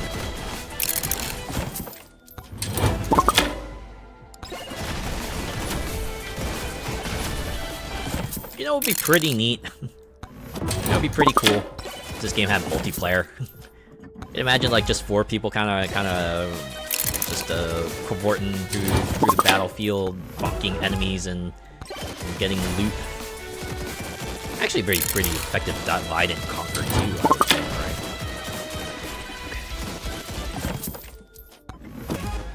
Okay. I know it's in the opposite direction at these battle shrines. Look how quickly I vaporized those scorpions. I think the area boss shouldn't be that much worse, right? Should be fine.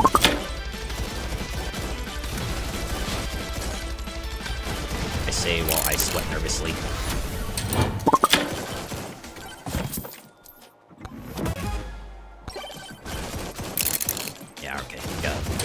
We just got beeline. We just got beeline.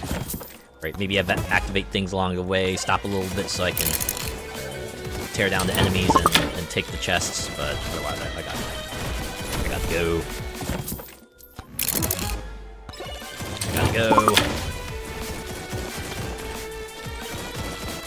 Oh, that's a statue. That statue actually activates a boss, so I probably won't activate that.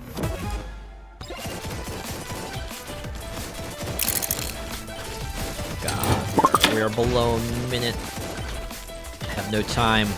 As Jack Bauer would say, there is no time.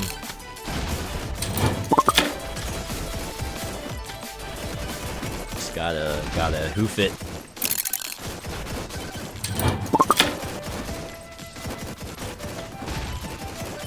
And nice thing is that if you do defeat a boss, they just like automatically activate a one-time suck effect to draw the experience towards you, so you can just like hop in the portal right away if you'll like trying to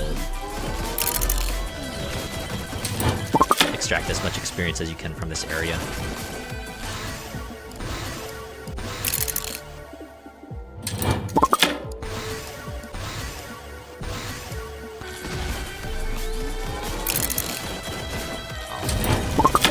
Well, it's still Area 1, so shouldn't be too bad yet.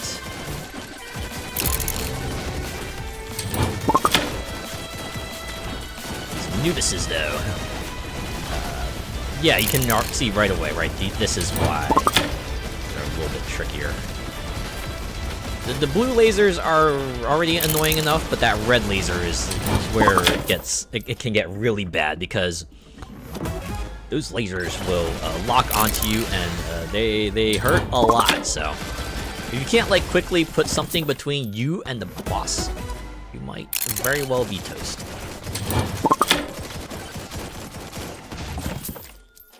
Okay, I think I have enough time to activate maybe one shrine. I have to jump into the portal.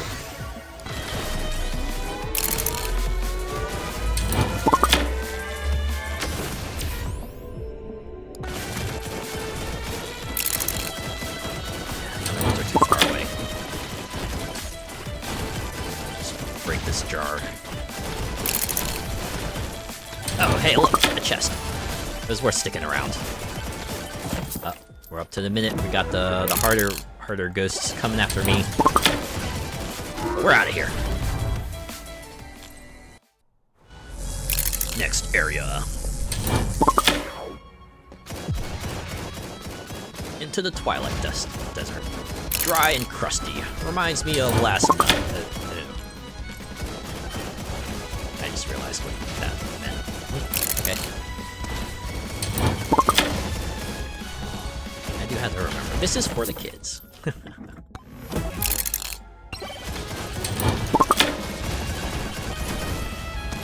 my last enemy defeat had to be up there. Come on, you can do it, Bush. You can do it. There we go. Oh, snap! Legendary item! There we go.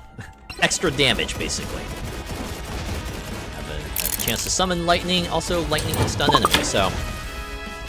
You can imagine there are weapons in this game that also shoot lightning, so if you're lucky enough to have both of those, you get some synergy.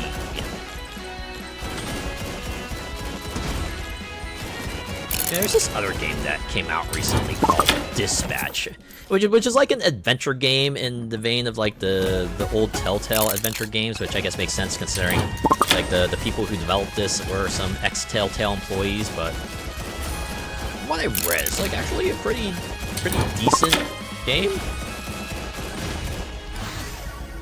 So if you don't know what Dispatch is, the whole deal with Dispatch is that. You're this guy, right, who's basically like an Iron Man analog, but the whole deal is that your power suit, or the power suit that the guy is using gets destroyed, so he can't be like the Iron Man equivalent anymore. And so now he has to work for like the unit that sends superheroes out to kind of take care of emergencies, and you gotta work with your quirky cast of characters and make decisions and stuff that could affect the outcome of the story.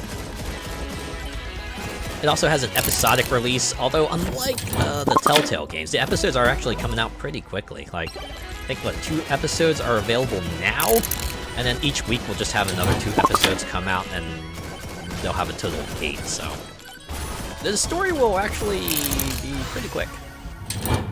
Right, it's not like you're gonna kind of be waiting for a while until the next episode drops, and then you get your 1 to 2 hours of hits that way.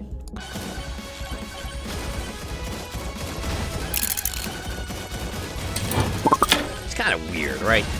When I think back to like the episodic model and just like think how it works, I honestly do not think there are actually that many games out there that truly benefited from it.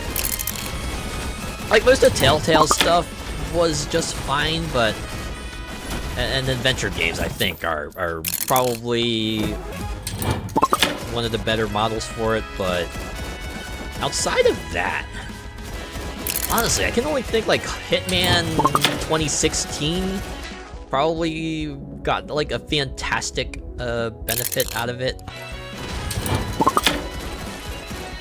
The others, I'm not quite sure of, right? Considering like the way the Hitman levels are, the fact that replayability is kind of just like baked into them, right? And the fact that you had to wait a month gave you every incentive to just like play the other level over and over and discover all the various ways you can kind of get through a level and eliminate your targets that way was pretty cool.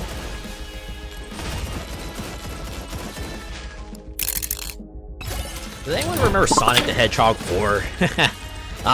This is a really old one, but Sonic the Hedgehog 4 back in the day was supposed to be like the return to 2D, but obviously updated for modern sensibilities, like having like the 3D style graphics and everything. Unfortunately, it kind of didn't quite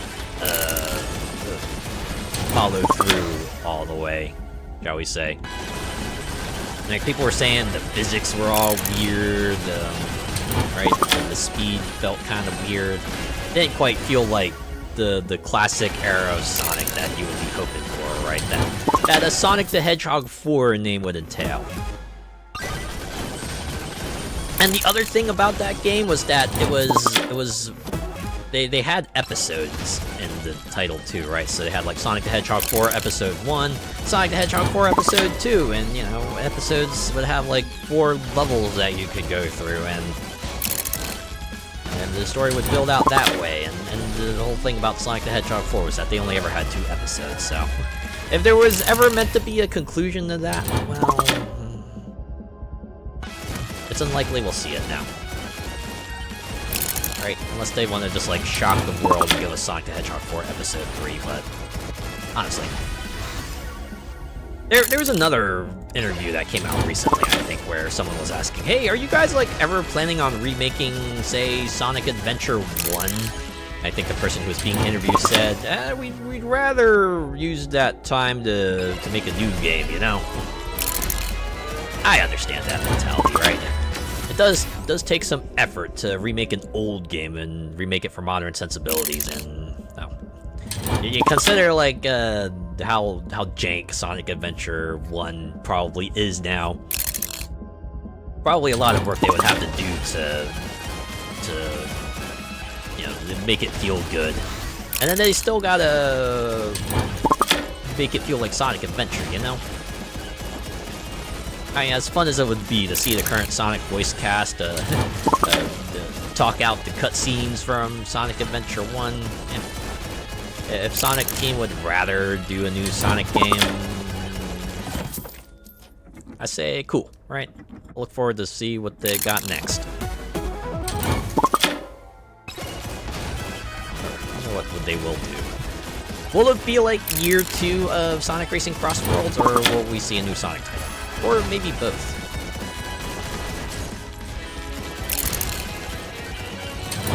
What's the Frontiers post-launch like? I know they had like a year's worth of post-launch updates, but was there like another game? Excuse me. Is there another game in between that?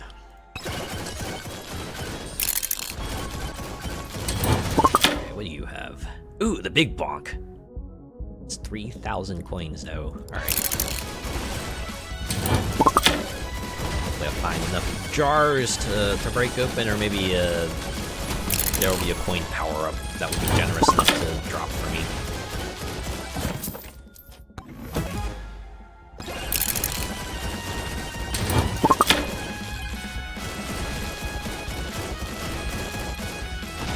Let's go activate these shrines in the meantime.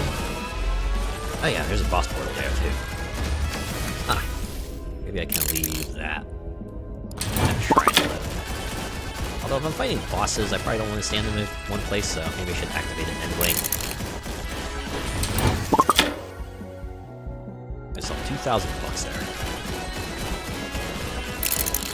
Oh, that's just a running total money.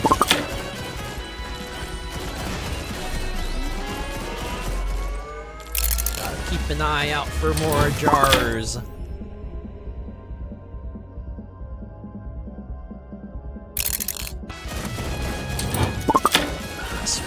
That'll definitely get me more money.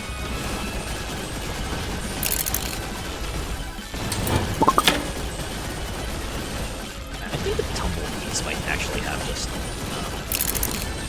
experience. I don't think they can ever drop money.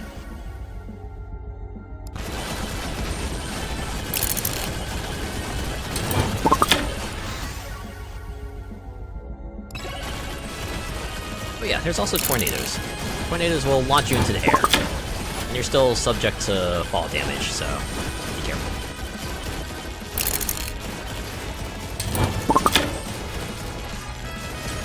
Alright, swarm's done. Time is short, I probably don't want to wander too far.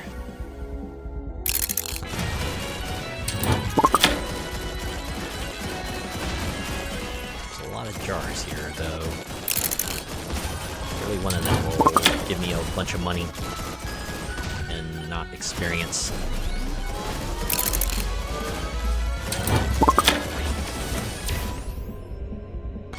This will be messy.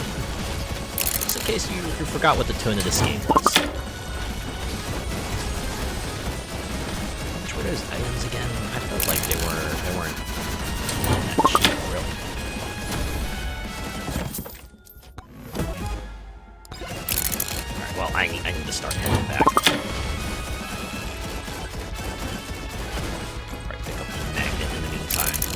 chest too. Maybe I should wait, right? That's a pretty decent spot. And the magnet is close, right? I could save it for, you know, when I defeat the boss, just collect the magnet power before I enter the portal and wait for it to pop. Movement boost. Oh, wait! I did it! I got the shotgun. Yep, 5% chance to find it, so now I have 5 weapons. One of the few ways you can kind of exceed the weapon limit.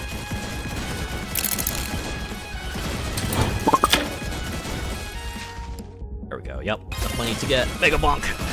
Or Big Bonk. Gotta get back now. We're down to a minute.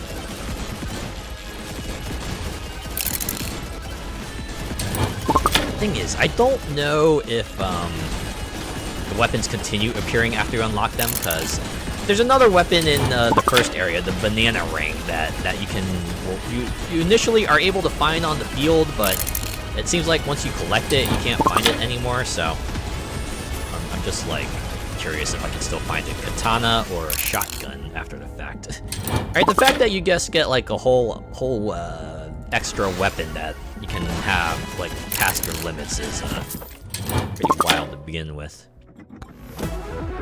Also, I forgot that that there's a suck effect when you activate it. Oh! Aura Light VT, hello! Thank you so much for the raid. Welcome. Welcome everyone. Welcome Pro Xavian. Hi. Welcome everyone. I am Azure Gale. I am your resident cross-dressing card mage and the wandering wielder of wind. I like indie games. I like racing games. I like tabletop-esque games, and I also like horde survival games that kind of have unique hits. Oh, thank you for the follow. Thank you for the follow, Light. But yeah, I'm playing Megabonk, and we are doing it for the kids. I'm doing this as part of Gamers Outreach's Spooktacular Streamathon. Yeah, we're doing it for that, right? Doing a couple of runs for the kids. How are you? How was your stream? What were you doing? Let me give you a shout out here. You got me at a good time. I was at a level up screen, so I got plenty of time to get this out here. Let me see what you're doing. Oh, Sucker for Love! I heard of that. It's the visual novel where you go and date some eldritch candidates, right?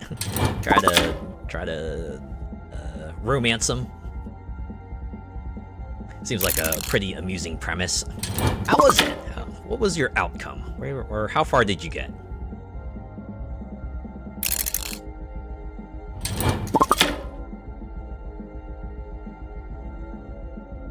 It was really fun. Yeah, she was a beautiful queen. Yeah, that's what you hope for, right? You hope for a wonderful partner. Oh, I'm glad you were able to get that.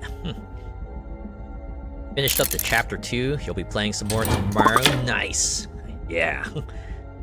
Nice to have something to look forward to. Wow. I wish you continued luck with trying to find yourself a partner, right? Having yourself a good time with that. Good to hear that you had yourself a good stream. But yeah, Aura Light and Raiders. If you need to step away from the stream, rest and refresh yourself, do a little stream aftercare, please feel free to do so. But if you want to see me go bonk some more enemies for the kids, then pull up a chair. I'm gonna go pick myself an upgrade option here. Let's get quantity. Oh, okay, it's gonna be a lot of them. Right, I forgot. I've sucked in all the experience, so it's probably gonna see a lot of these screens actually. Here's another one. When all else fails, you can't go wrong with like the highest rarity thing, right? It'll naturally get you the biggest number boost. Okay, well, thankfully we have. Oh wait, no, there's multiple magnets. Okay, so I can just like go over to one, hit that magnet, get all that experience sucked up to me, and I can then do the other one later, right? Like right before I'm about to just leave this zone.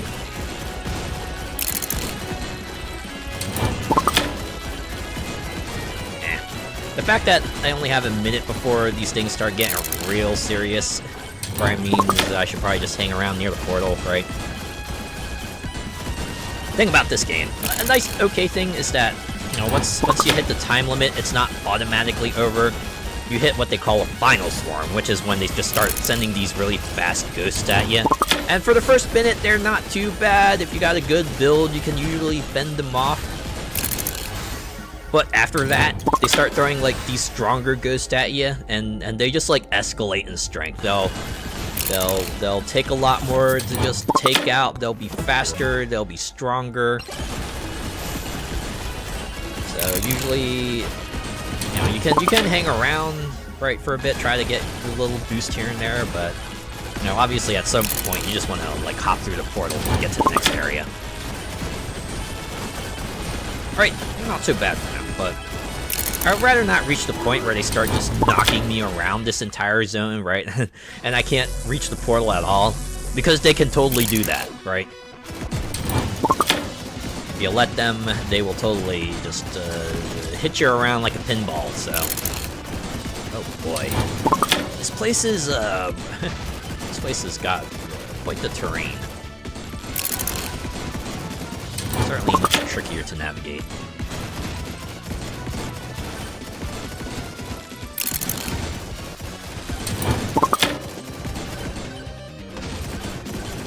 Does anyone get, like, Metal Slug vibes from this? Or at the very least, for some reason, I can't quite put my finger on it, but I want to say I could, like, totally imagine this tune just being in, like, an SNK game. I think it just must be, like, the sounds they're using, right? This just feels like that kind of thing, right? I think it's like the horn-esque sounds they have. That's probably what's doing it for me.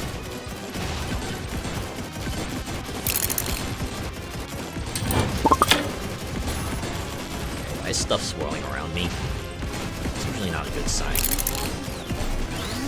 Almost feels like a tornado is gonna manifest and then launch me into the air if I'm not careful.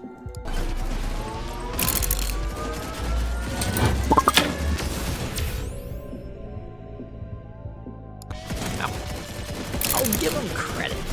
They did vary up the third area fairly significantly. Although it does have the unfortunate side effect of making some of these shrines an absolute pain in the neck to be on. Here we go. I just have to remember. Only 8 minutes, so maybe I shouldn't waste too much time trying to get this stuff. I need to find the boss portal. That's usually your main objective in each area, right? Find the boss portal, activate the portal, fight the boss, and then depending on the tier, you'll either clear the stage right there, or you'll go on to the next area. Rinse and repeat up to tier 3, where you do the portal in area 3, and then you fight the final boss, and then hopefully you'll be able to take them out. Either that, or they will take you out.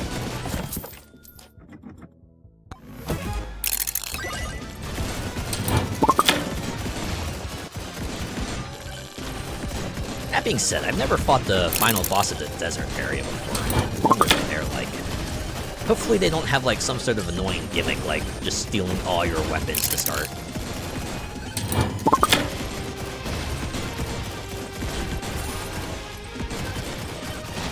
So I wonder if like breaking the tumbleweeds in Area 3 also has a chance of me getting a weapon. I should probably look in the unlock section to see what they say there. And unlike the forest, there is no like clearly defined way up. You just kind of have to just like Elder Scrolls your way up the side of the path, right? Jump up and hope that you get enough grip to be able to continue your way up and not just like backslide all the way down to the bottom. Wow, I have a lot of money. Where did I get all this money from? Looks like I have 5 minutes left. Where did the time go? These yellow shrines are fun. I've activated a few of these before, but these always have legendary buffs for you, so you usually get some good out of it. The one thing about the shrines, though, you can't reroll, right? You only get a choice between the stuff they have. If you don't like it, well, too bad. All you can do is pass. There is no way to change what they offer there for you.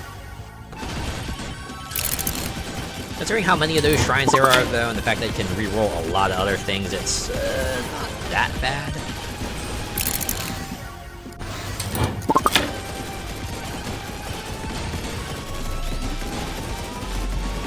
Okay, we're down to 4 minutes. I don't feel like I've covered that much territory yet.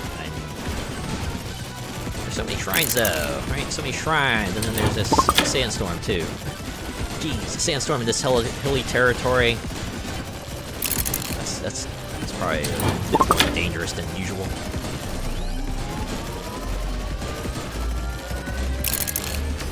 At least it doesn't seem to last long.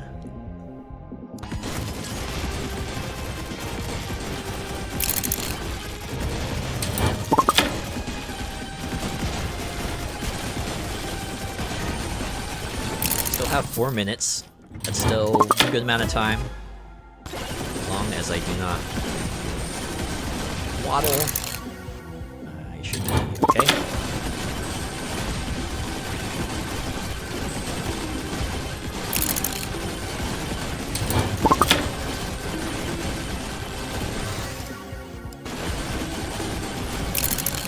Get vaporized.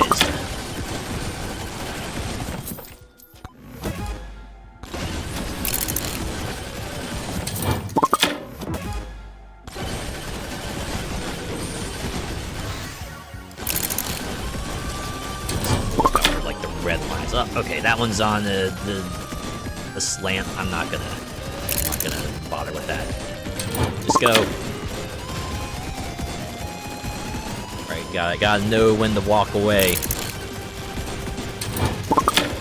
Especially when you're low on time and you still got a good amount of territory to cover to try to find the boss gate. Oh, another scorpion to see. Well, I'm annihilating you, so we're fine. Since this is Area 3, I don't have to worry about the fighting a boss at the portal. I only have to worry about the final boss.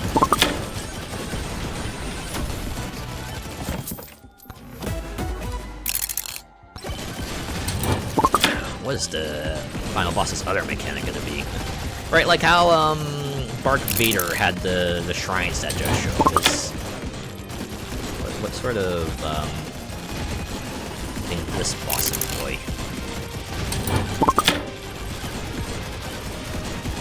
Where the heck is that portal? Oh wait, I see it. I see the lines. Oh, there it is. Portal found. All right. I don't feel quite as bad anymore. And we have 2 minutes, so. Good amount of time to go open some chests, pop some shrines, see what I can perhaps get.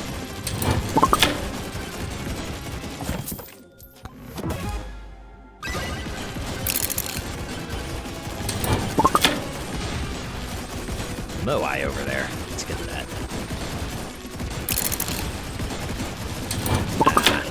I remember as a kid, they would talk up Easter Island so much. Oh man, look at these mysterious Moai statues. Nobody knows, you know, what their purpose was or what they were for.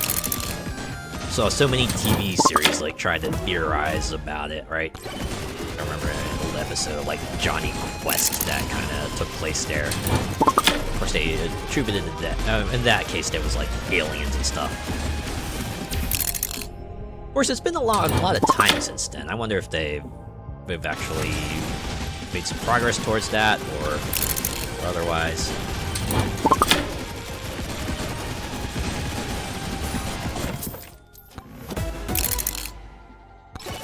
Probably should have banished those beacons long ago, but too far in to stop now.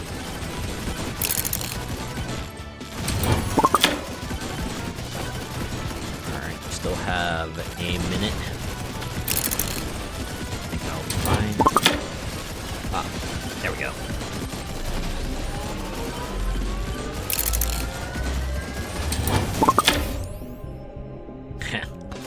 Gold gain, that would have been nice for activate that shrine now.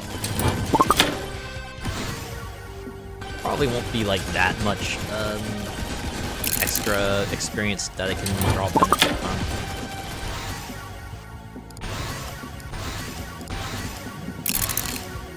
Say that as I pick up a boost for the experience tome.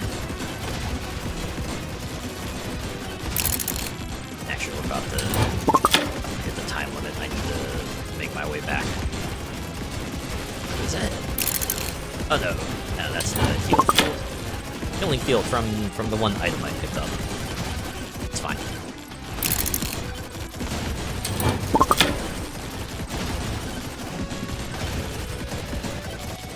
Okay. 2 things remain. Will I be able to get enough experience for 1 more level, and will I be able to get enough money to open 1 more chest? We'll find out.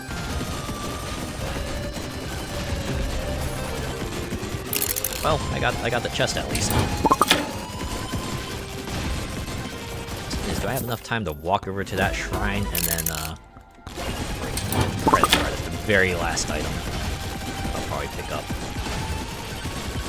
Alright, it's probably gonna have to be activate shrine and just make my way to the portal. Go to portal, activate portal. I think I'll do it for projectile now. Look at that. I think my bow has just become a shotgun as well. Just shoot so many arrows and that it's like a pretty wide arc and just super popping off there.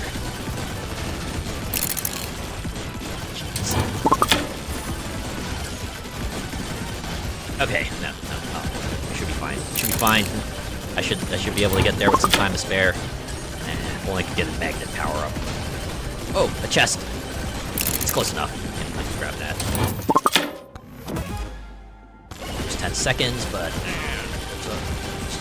get these yellow gems. Tumbleweed. Oh my god, almost.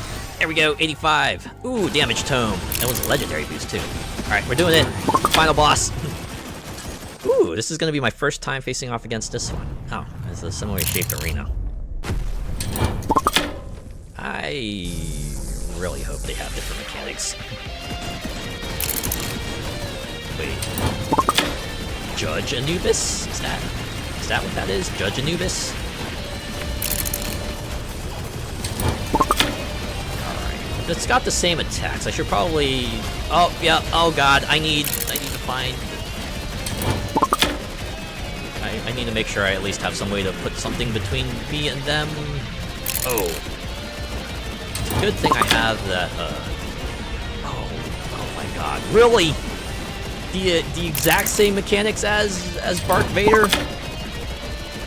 You steal my items and then you give them back one by one and I gotta go run around the shrines occasionally to eliminate your health regen?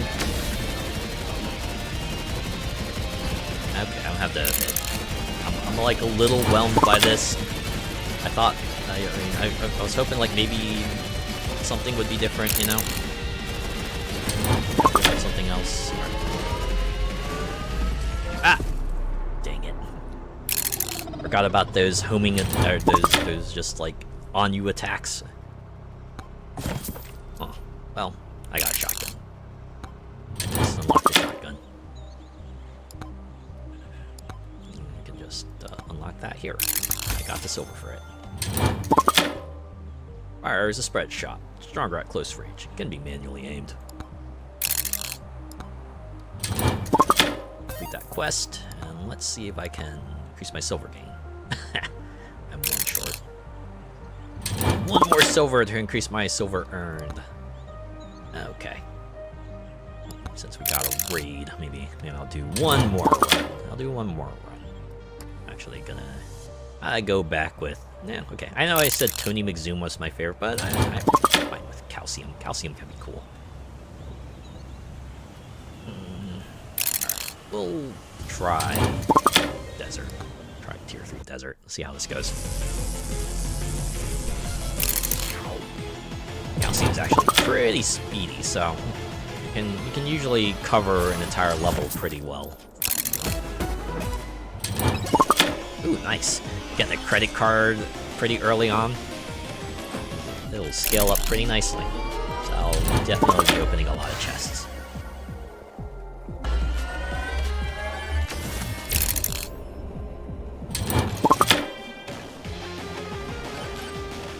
With the faster characters, I like to just kind of rotate around the shrine. Little enemies, that's not gonna change anything, but for the guys who just hit you with those lock-on attacks, it's pretty nice, right? You can just like kite those markers around and avoid them pretty well. It's gonna get duration, actually.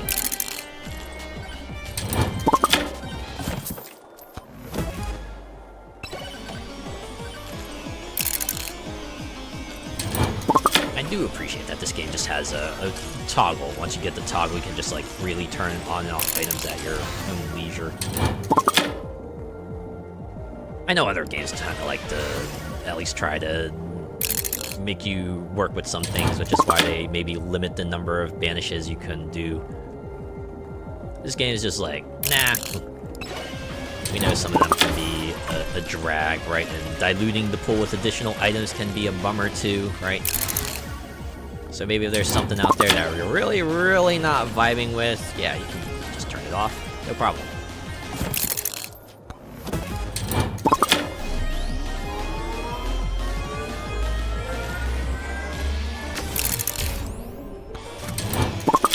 It's funny that Vampire Survivors eventually reached that point too. After giving you like up to 100 banishes, the final one's just like, yeah, okay, here you go. Banish whatever you want. Oh, there we go. There's the portal. Perfect.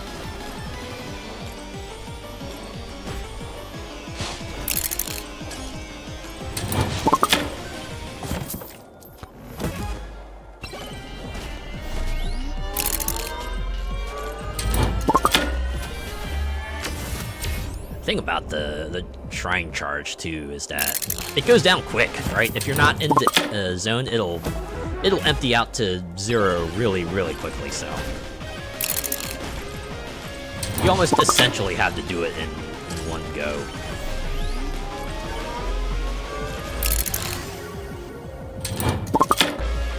I want to say there's an item that you can unlock too that requires you to be in every shrine and not ever leave the zone while you're charging it up. So it's almost like a perfect run in that regard, and to be honest, I don't know if I'd be equipped for that. I feel like that would require some very specific items to have a better chance at.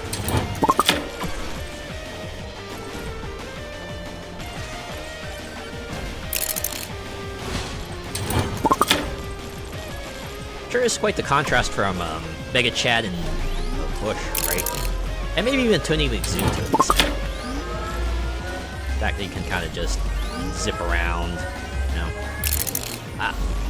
Sometimes you can go so fast that you fly right out of fly right out of a zone here. Wow, all these kind of suck. I guess I'll get thorns.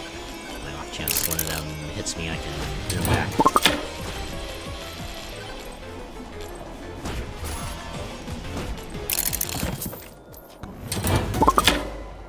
Ooh, jump higher and further. Jump higher, run faster. I'm not gonna let you poison me. I threw it to the ground.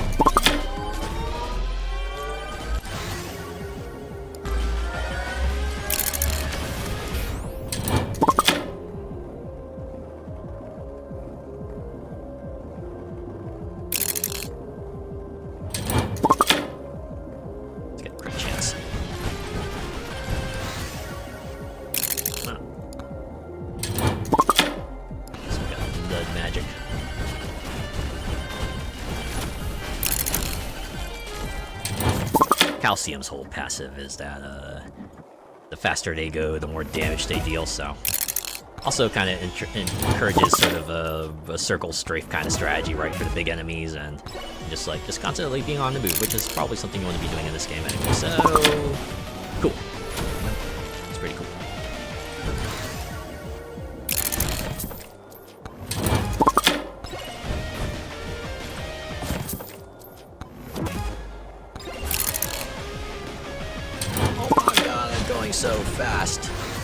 It's like that G.I. Joe PSA.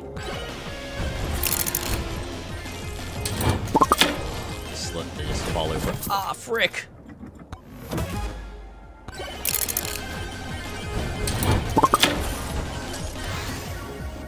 There we go, crit chance.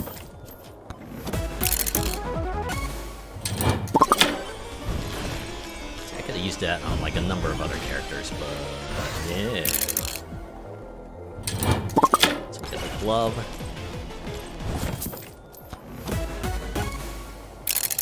You know, I wonder what happens if you get like 10 keys. Since each key gives you a 10% chance of opening a chest for free. Is the percentage additive or multiplicative? Right? I had to assume it would be multiplicative, because otherwise, the other way, it's like, oh, you get 10 chests, and now you can just open every chest on the map with no strings attached. Of course, that requires you to have 10 keys, which means that's like, you know, other items that you're not getting, but you know, considering that you can get everything on the map for potentially a price of nothing, that could be worth something, right?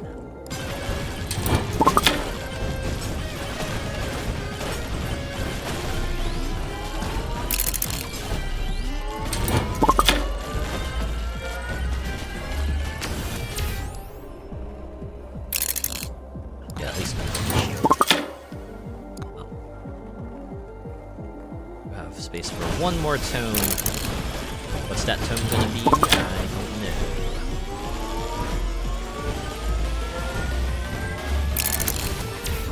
Probably find another suck shrine, right?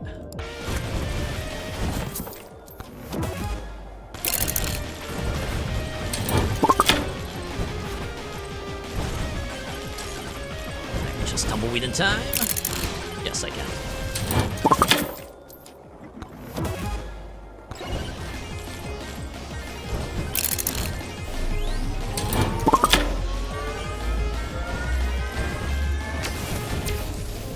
Jump height. Oh, given area 3, that might actually come in handy. I should be paying attention to the top right there. Oh, there we go, quantity tome. I didn't realize I didn't pick that up yet.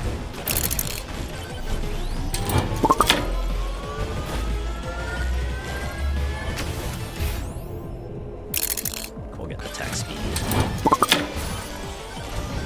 Since I don't have a tome to naturally scale that up, might as well grab some attack speed increases, right? That's one of those things that has diminishing returns, right? Like having, you certainly see effects early on, but right, the benefits will become smaller and smaller just by nature of, you know, the fact that if you attack like 2 times per second, the 20% increase will affect it differently than if you already attack like, or if the cooldown's like what, 1 second, right? You get a bigger percentage benefit from that than to say if your cooldown was at like 0.5, you know?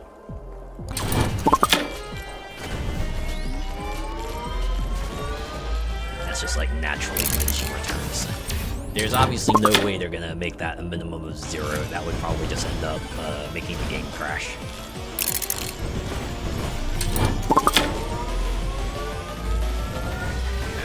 4 minutes. 4 minutes, I should be okay.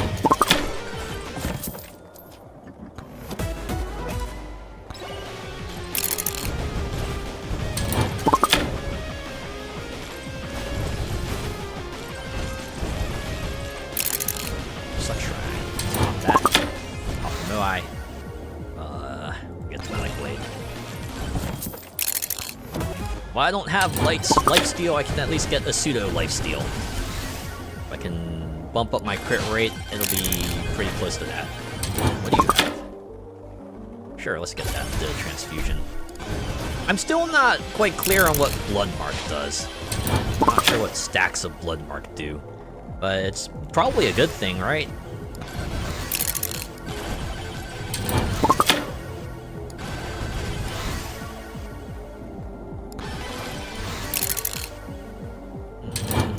Damage boost. 10%. That's pretty good, to be honest. 3 minutes? I feel like I've scoured this whole desert already. Guess that's the thing with the faster characters, right? You might end up actually covering the entire area. Now, you're kind of like, oh, well, I suppose I'll just do another sweep, right, and see if I missed anything. Maybe I did, maybe I didn't. Swarm incoming. A lot of tumbleweeds.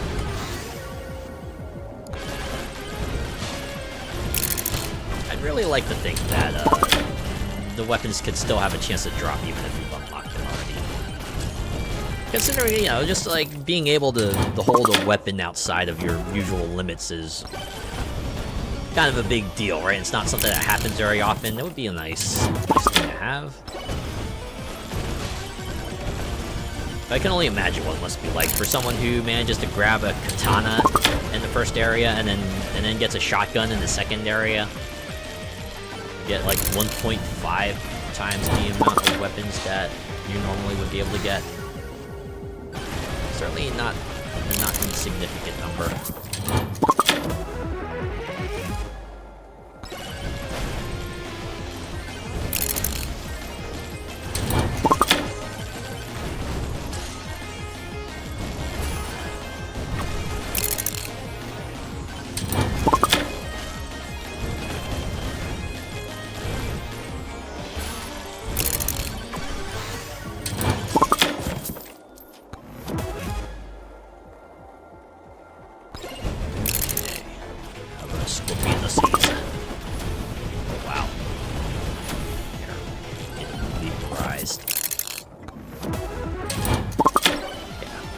Now you see how the bosses work, right? They're pretty good in the open area, but when you gotta fight the bosses and the fact that they both have shrine mechanics you gotta be around, and those shrines can appear in some pretty tricky places, right? The fast controls start feeling like a hindrance, right? Suddenly you have to be like a lot more exact, and that tripped me up the first few times. Also, I have to remember I actually have to activate the portals too, so. That in mind, run around at the speed of sound.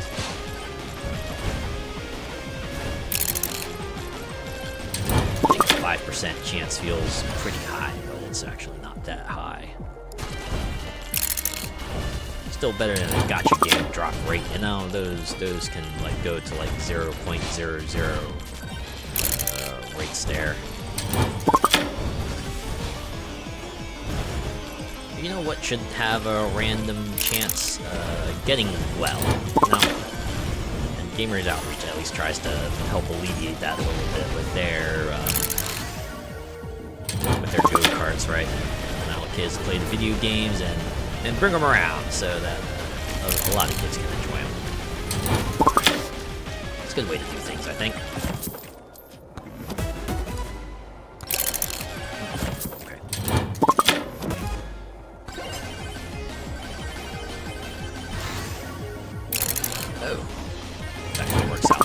For the ghost to appear, and I'm gonna hit this coin thing. Watch it like super pop off. Yeah, time to make some money. Gonna get rich, folks. So rich, y'all. We'll probably be able to afford one more chest, at least in the next area, not this one. Okay, this is where just being able to go fast really comes in handy. Just do this, right? Is there a shrine you forgot to get, or a chest you wanted to pick up? Well, now you can. You'll probably still have enough time to make it back to the portal and get out of here.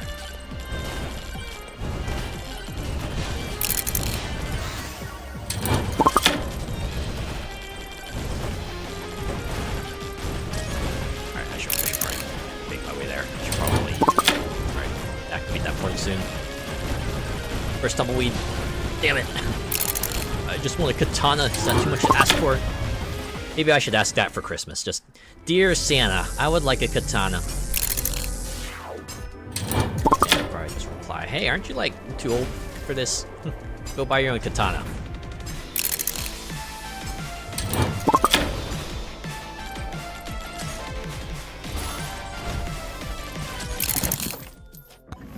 Did anyone have like a thing in high school?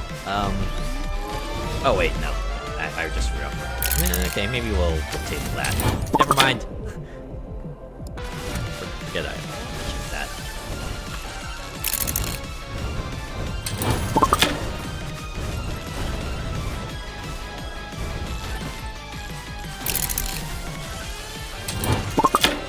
Oh, I can talk about anything else. Did anyone else ever have a school that like ran a secret Santa shop?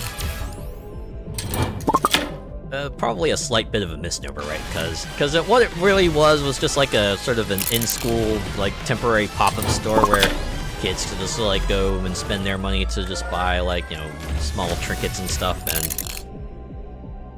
Right, the whole deal was that, the parents would kind of just, like, go out to a store, buy items in bulk, and then they would allow the kids to buy them, right? Full price.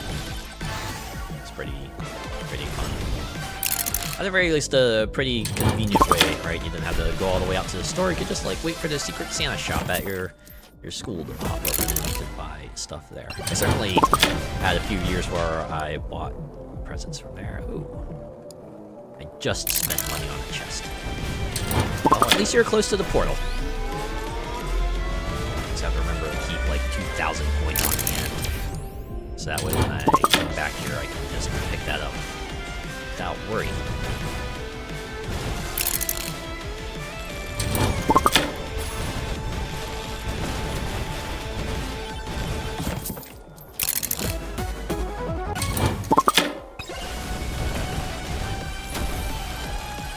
Jobs done.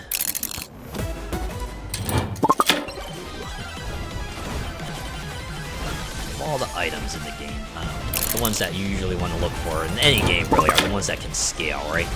The ones that have like some way to boost their potency over time. Like in this game, how you have the items that will increase the amount of damage as you open more chests, or as you like defeat enemies, although those have a cap. Or the ones that increase your damage as you have more HP. Those are the ones that can like truly become like super potent if you let them.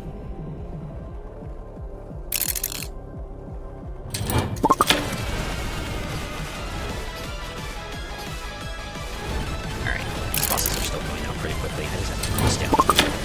That's how I boost my damage.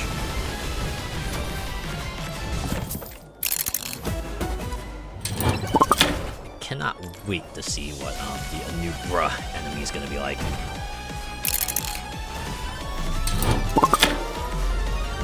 Or was it Judge Anubis?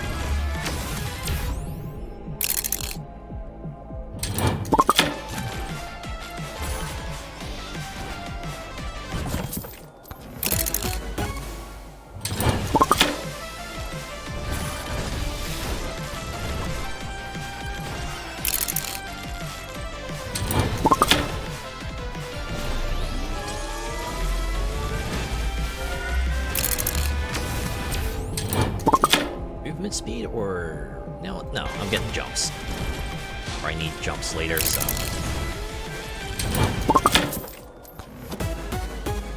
Ooh, legendary. Power gloves. Alright. I guess it is nice that the shockwave happens around you, because that's probably where you'll want it, right? You want to knock enemies away from you.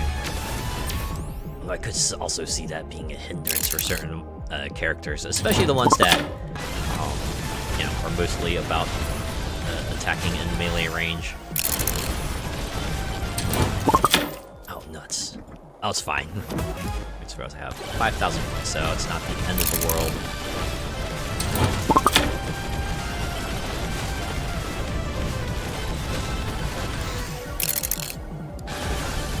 Careful with where I pop off.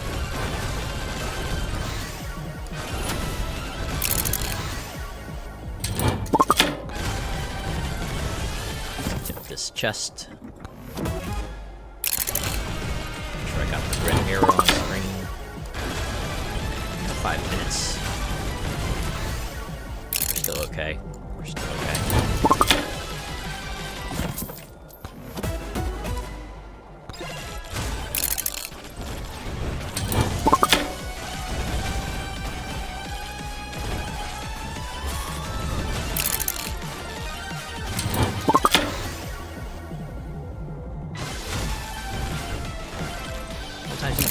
lucky with those drawers. Sometimes you get the ones that do drop like a ton of money. You just have to just pick up a new chest.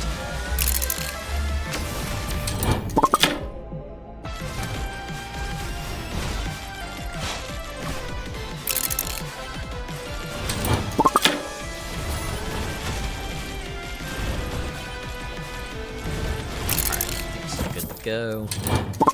Just gotta make sure.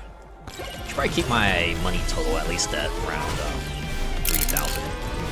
I believe the item was only like maybe mid 2,500, but better safe than sorry, right? So once we approach that time limit, there's not gonna be that much time to wrap things up, you know.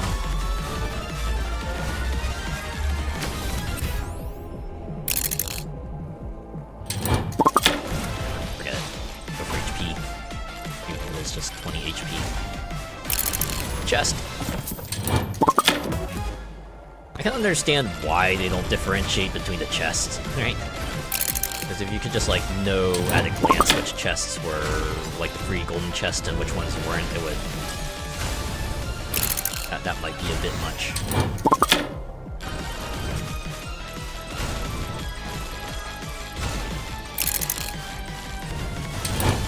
Should probably just go ahead and do that suck shrine. It's a lot further away from the portal than I thought it would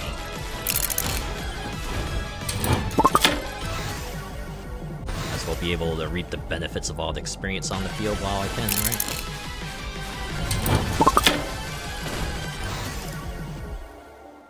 Okay. Still give 2,500 if I open up this one. Yeah, we're good. We're good.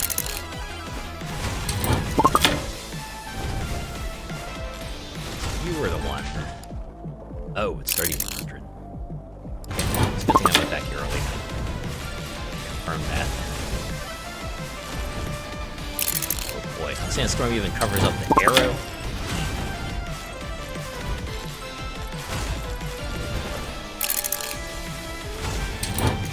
There's actually a type of challenge run that just gives you permanent fog effect, so you can't see jack.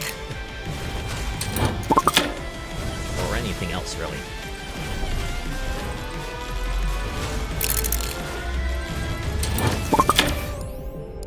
Yeah, I'm gonna get that legendary damage boost. A swarm! It's okay, we got 3 minutes. We have a whole area, so I can get them on.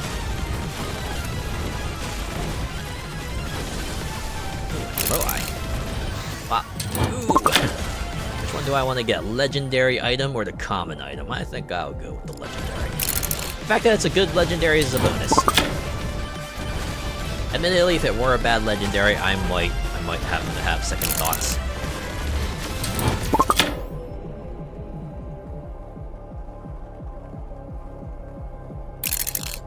Yeah, projectile tone actually isn't at high level. I should probably use there.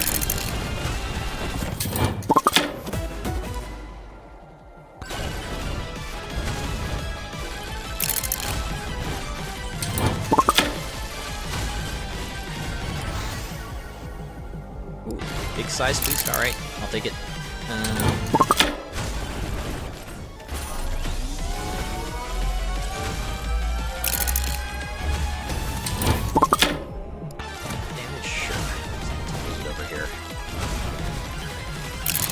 Set of bosses is about it here. Or I think it's just a boss. Unless I were to activate this. Oh, just in time. Alright, here we go. 2 bonus chests. Oh, I got like two area bosses as well. There's that. After I defeat these spells, I should probably just get back to the portal.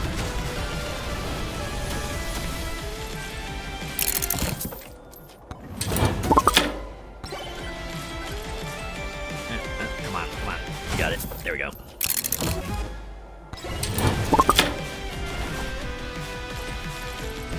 On your feet, Calcium. You have a portal to catch.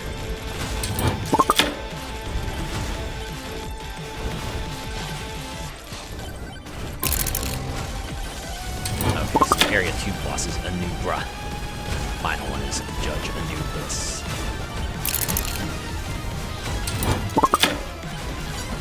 These lasers, I swear.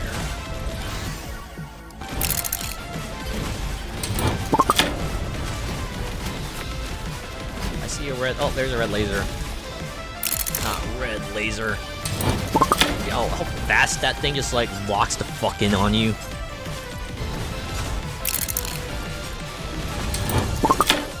Can't put something in between you and the boss, you're kinda hosed. It's a nice thing about having multiple jumps, you can just like air trick them, do some sick air tricks. I'm not good at like 900s and stuff.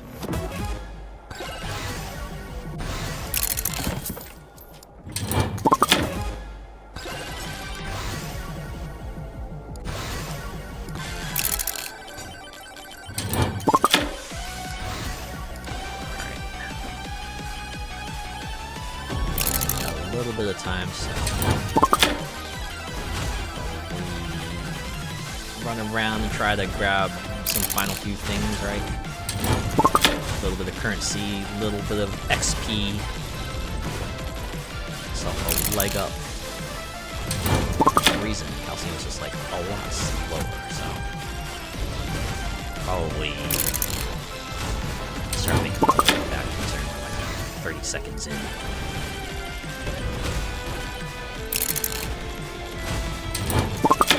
Man, I really wanted a shotgun. Shotgun or a katana. I'm sure someone's already figured it out. Someone's already figured out if you can still get the weapons even if you already got the drops for them to unlock them. I'm guessing probably not, because there's another thing, the luck tome, that has a chance of dropping from an enemy. Right, and you can have that over the limit and stuff, but that doesn't seem like that one drops after you pick it up the first time, so maybe it is. Maybe it is a case of you get one shot, right? Do not miss your chance to blow. You know, if you have like the right combination of stuff, like maybe a 5th weapon isn't all that necessary, but a bit sad, you know? Not being able to wield 5 weapons at once anymore. Or even 6.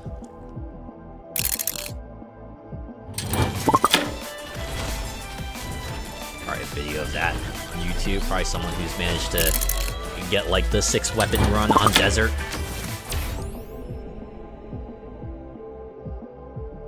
Right, you had to perhaps go out of your way to not break any tumbleweeds and collect a katana the first time through, right? And then once you're able to get to tier 2 of that, that's when you just start going crazy with that. Oh, a scarf. Alright, so now it's just all about the saving of money, right? No more chest opens. Need to get up to 5,000. It's gonna be over 5,000.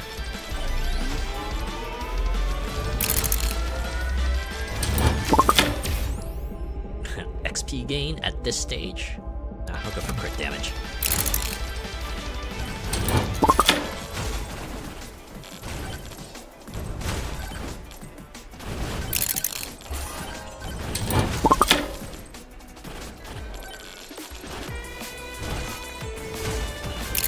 Oh, I did it. Got the money. Sometimes I'm surprised with like just how much money these jars can drop. Right, you certainly expect it to be an amount, but you're certainly not expecting your money to just suddenly just explode into like, say, 5,000 from like 2,000 or something like that, right?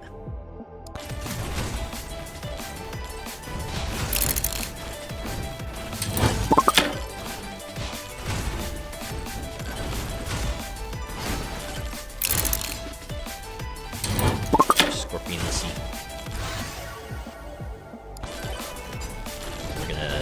Stinger by this bestow here.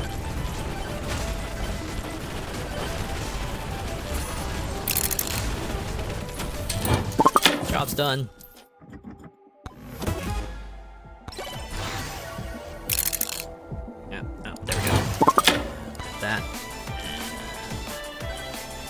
moving on.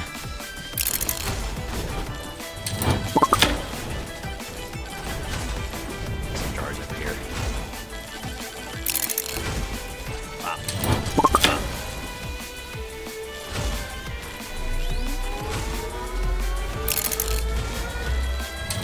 I'm standing still now, but maybe take it as a metaphor, right? It's like, ah, yeah, momentum. I'm kind of sorry to use it a little bit here.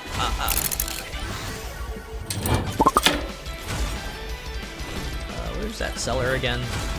Like the really sweet enemy soul thing.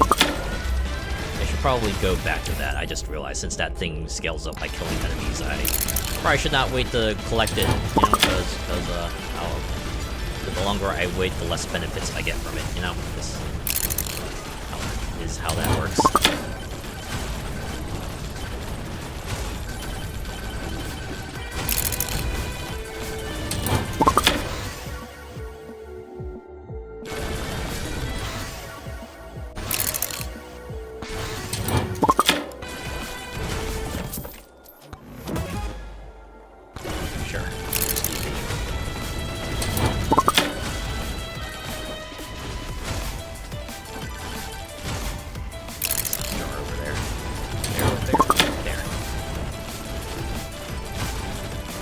Coins, I sure hope I can spend it on the vendor.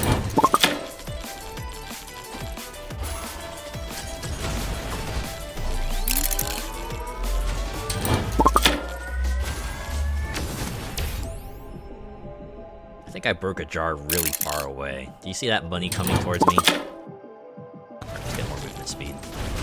Feeling that's going to be my downfall, but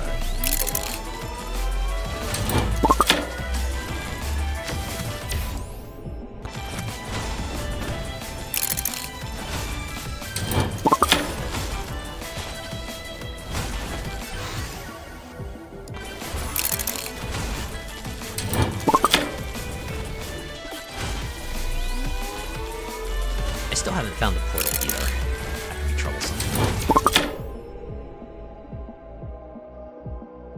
Thankfully, at least in this case, it's just find the portal and go. Let's get the gen.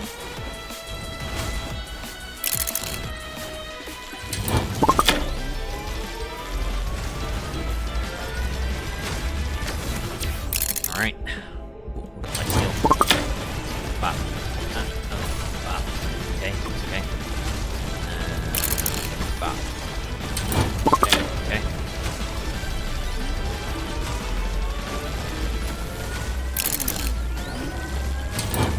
There we go. Let's get jump height. Let's get magnet up there.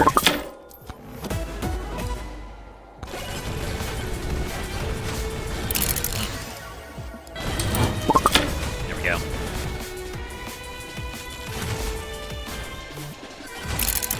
We're off. I have a lot of money. I could probably afford to open a few chests now.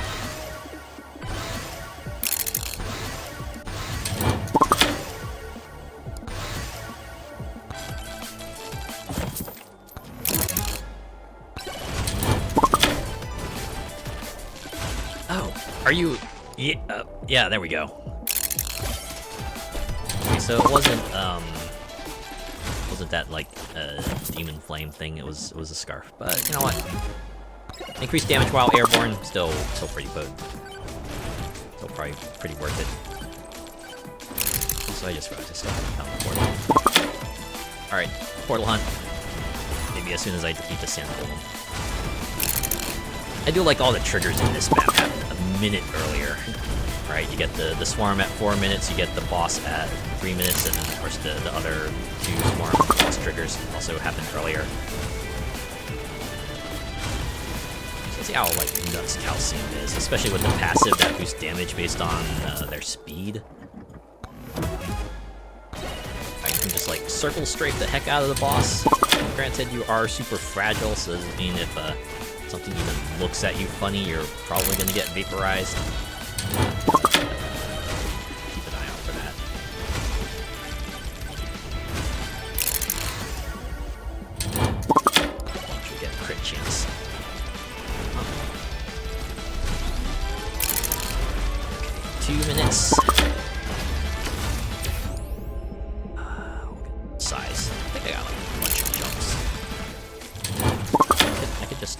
and check. How many jumps do I have? Extra jumps. Oh, I only have 2. Yeah, it should still be a good amount of jumps. Oh, hey, there's the portal. Perfect. Alright. I am considerably more at ease now.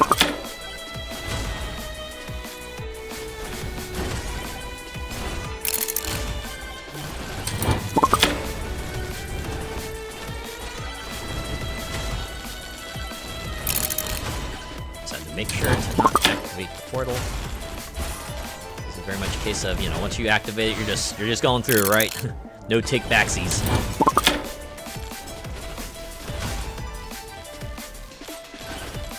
A game like this that really teaches you the virtue of just like not button mashing like a nut bar when you get close to the thing. What's that jar? Oh, there it is. The fact that the terrain is red kind of makes some of these jars hard to see.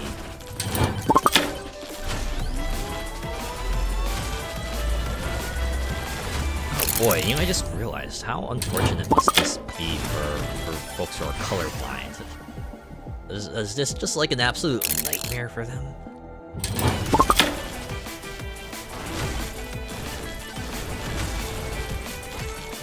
We're under a minute. Probably have some time to activate a shrine. I have nothing to open. Maybe 2 chests.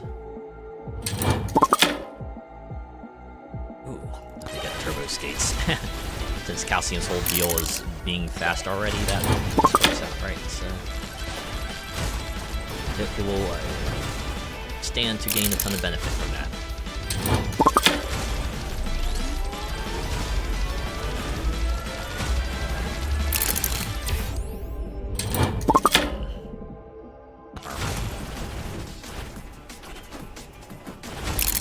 Minuscule benefits, but better than nothing.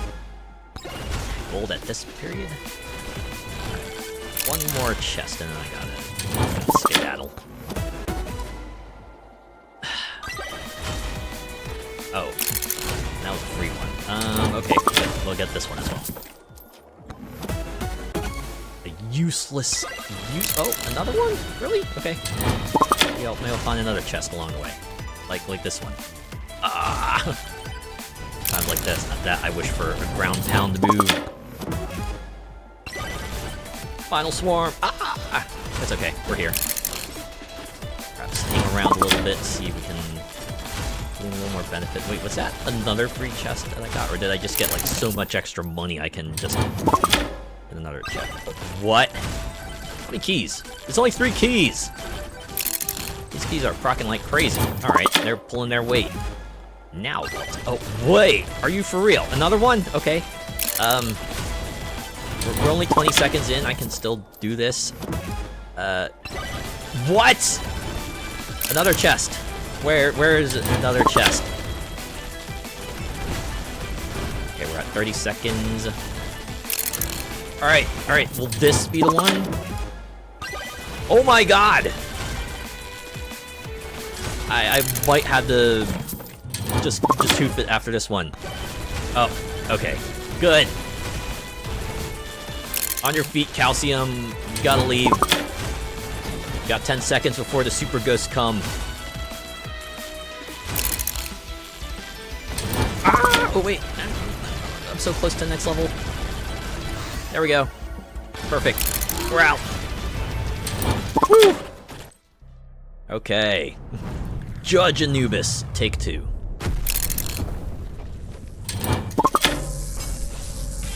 Calcium's a speedy mofo, so this might go over better.